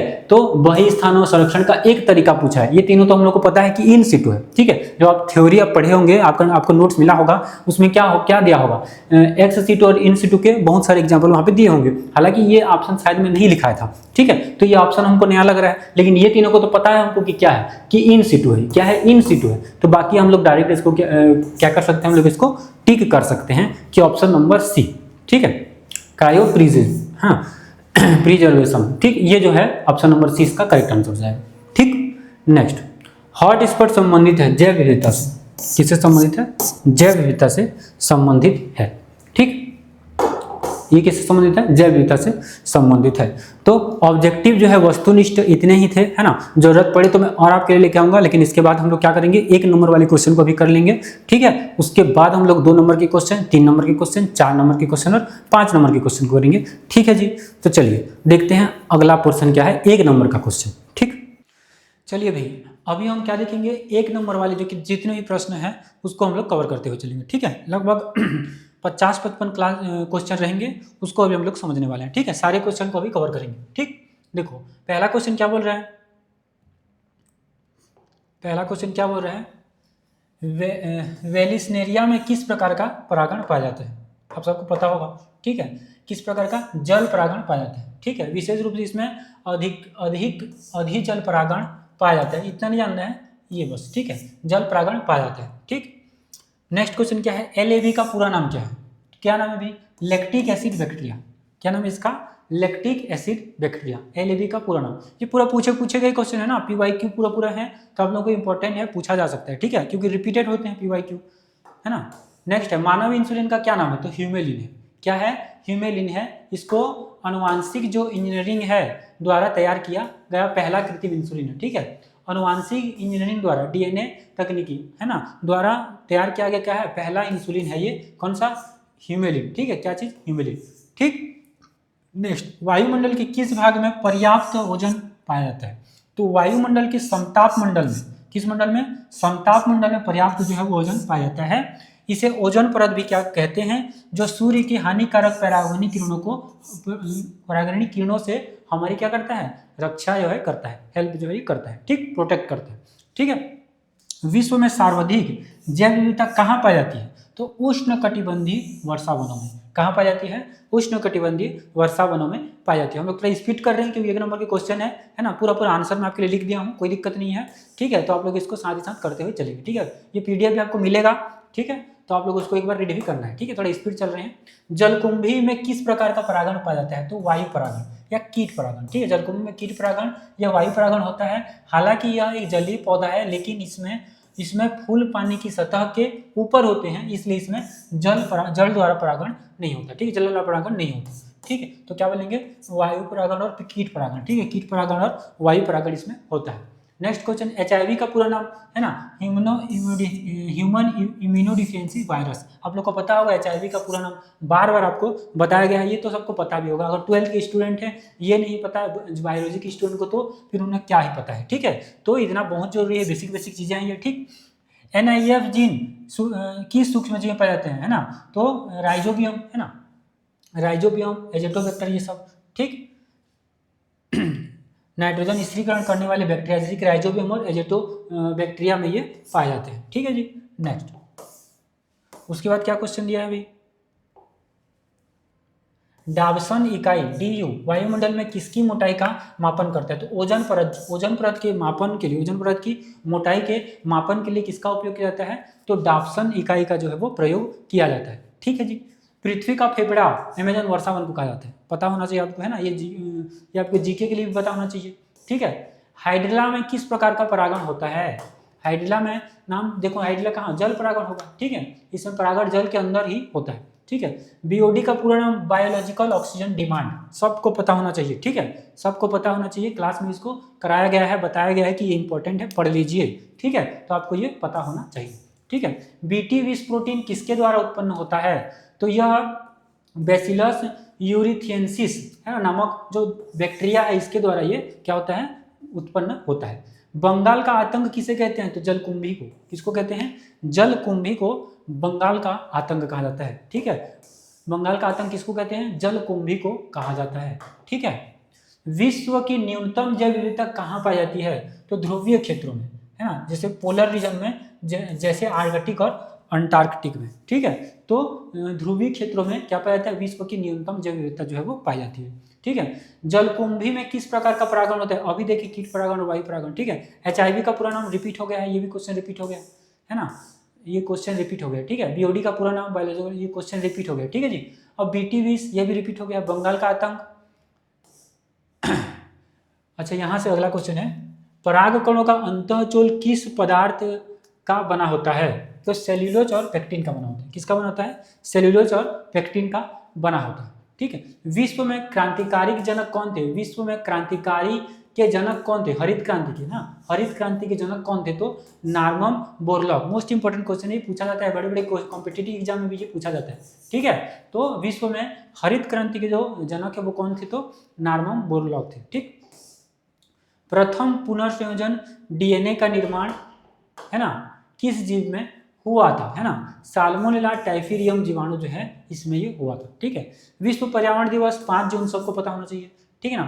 NPP का पूरा नाम नेट प्राइमरी प्रोडक्टिविटी, ठीक है, नेट प्राइमरी नेट प्रोडक्टिविटी, ठीक है। बीजांड का वह स्थान जहाँ बीजांड वृंद से जुड़ता है क्या कहलाता है? हीलियम बोलते हैं इसको, नाभिका, है ना, क्या कहते हैं? हीलियम कहते हैं, इंग्लिश नाम याद रखेंगे, हीलियम, ठीक। उसके बाद क्वेश्चन है, भैंस अनुसंधान संस्थान हरियाणा में कहाँ है? तो हिसार नामक एक जगह है वहाँ पे, ठीक। उस तकनीक का नाम लिखिए जहाँ हम DNA खंड को अलग करते हैं। तो जेल इलेक्ट्रोफोरेसिस, क्या कहते हैं? जेल इलेक्ट्रोफोरेसिस के नाम से जाना जाता है, ठीक। विश्व प्रकृति संरक्षण दिवस 28 जुलाई को मनाया जाता है। PAN का पूरा नाम पेरोक्सी एसिटाइल नाइट्रेट, है ना, पेरोक्सी एसिटाइल नाइट्रेट इसका पूरा नाम है ना। परागकोश के बाह्यचल में कौन सा पदार्थ होता है ना, पूछा जाता है ये क्वेश्चन भी, ठीक है। तो स्पोरोपोलिनिन, क्या होता है? स्पोरोपोलिनिन। टाइफाइड ज्वार की पुष्टि किस परीक्षण से होती है? विडाल टेस्ट, बताया था ये, है ना, आपको बताया था ना, विडाल टेस्ट, ठीक। DNA खंड किस प्रकार के आवेशित अणु हैं? तो ऋणात्मक आवेशित है, ठीक। DNA खंड किस प्रकार के आवेशित है? ऋणात्मक आवेशित, ठीक है। विश्व पशु दिवस कब मनाया जाता है? 4 अक्टूबर को, ठीक है। विश्व पशु दिवस कब मनाया जाता है? 4 अक्टूबर को। GPP का पूरा नाम ग्रास प्राइमरी प्रोडक्टिविटी, ठीक है। पौधे में विकसित हो रहे भ्रूण को पोषण, भ्रूणपोष, है ना, कौन देता है? भ्रूणपोष देता है। पौधे में विकसित हो रहे भ्रूण को पोषण कौन देता है? भ्रूणपोष देता है। ये मैंने ऑब्जेक्टिव कराते हुए भी आपको बताया था, ठीक है। तंबाकू में पाए जाने वाले हानिकारक रासायनिक यौगिक का नाम निकोटीन। आणविक कैंची क्या है? तो रेस्ट्रिक्शन एंडोन्यूक्लियस एंजाइम को भी क्या कहते हैं? आणविक कैंची कहते हैं।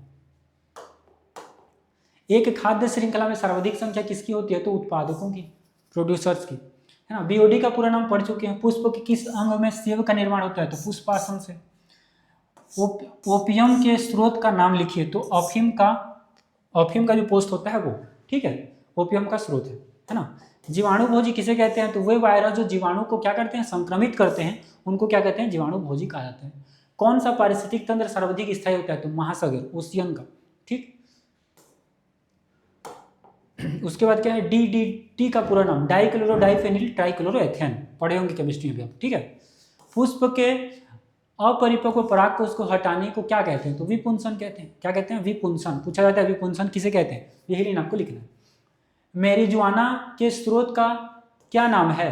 तो कैनाबिस सटाइवा, ये भाग है पौधे का, ठीक है, भांग का पौधा, किसका? भांग का पौधा, सॉरी भाग बोल रहा हूँ, भांग का ये पौधा है, ठीक है, कैनाबिस सटाइवा, ठीक है ना। उसके बाद क्या है? मिथियोनिन को कोडित करने वाला कोडान क्या है? तो AUG, है ना, पढ़े होंगे AUG, है ना। यूरेसिल, गुआनिन, एडिनिन, थायमिन पढ़े ना, ये उसमें का, ठीक है, AUG। कौन सा पारिस्थितिक तंत्र सबसे कम स्थायी होता है? तो कृषि पारिस्थितिक तंत्र, जैसे कि खेत, ये क्या है? सबसे कम स्थायी होता है। उसके बाद CNG का पूरा नाम कंप्रेस्ड नेचुरल गैस, क्या है? कंप्रेस्ड नेचुरल गैस होता है, ठीक है। तो ये होता है CNG का पूरा नाम, ठीक है।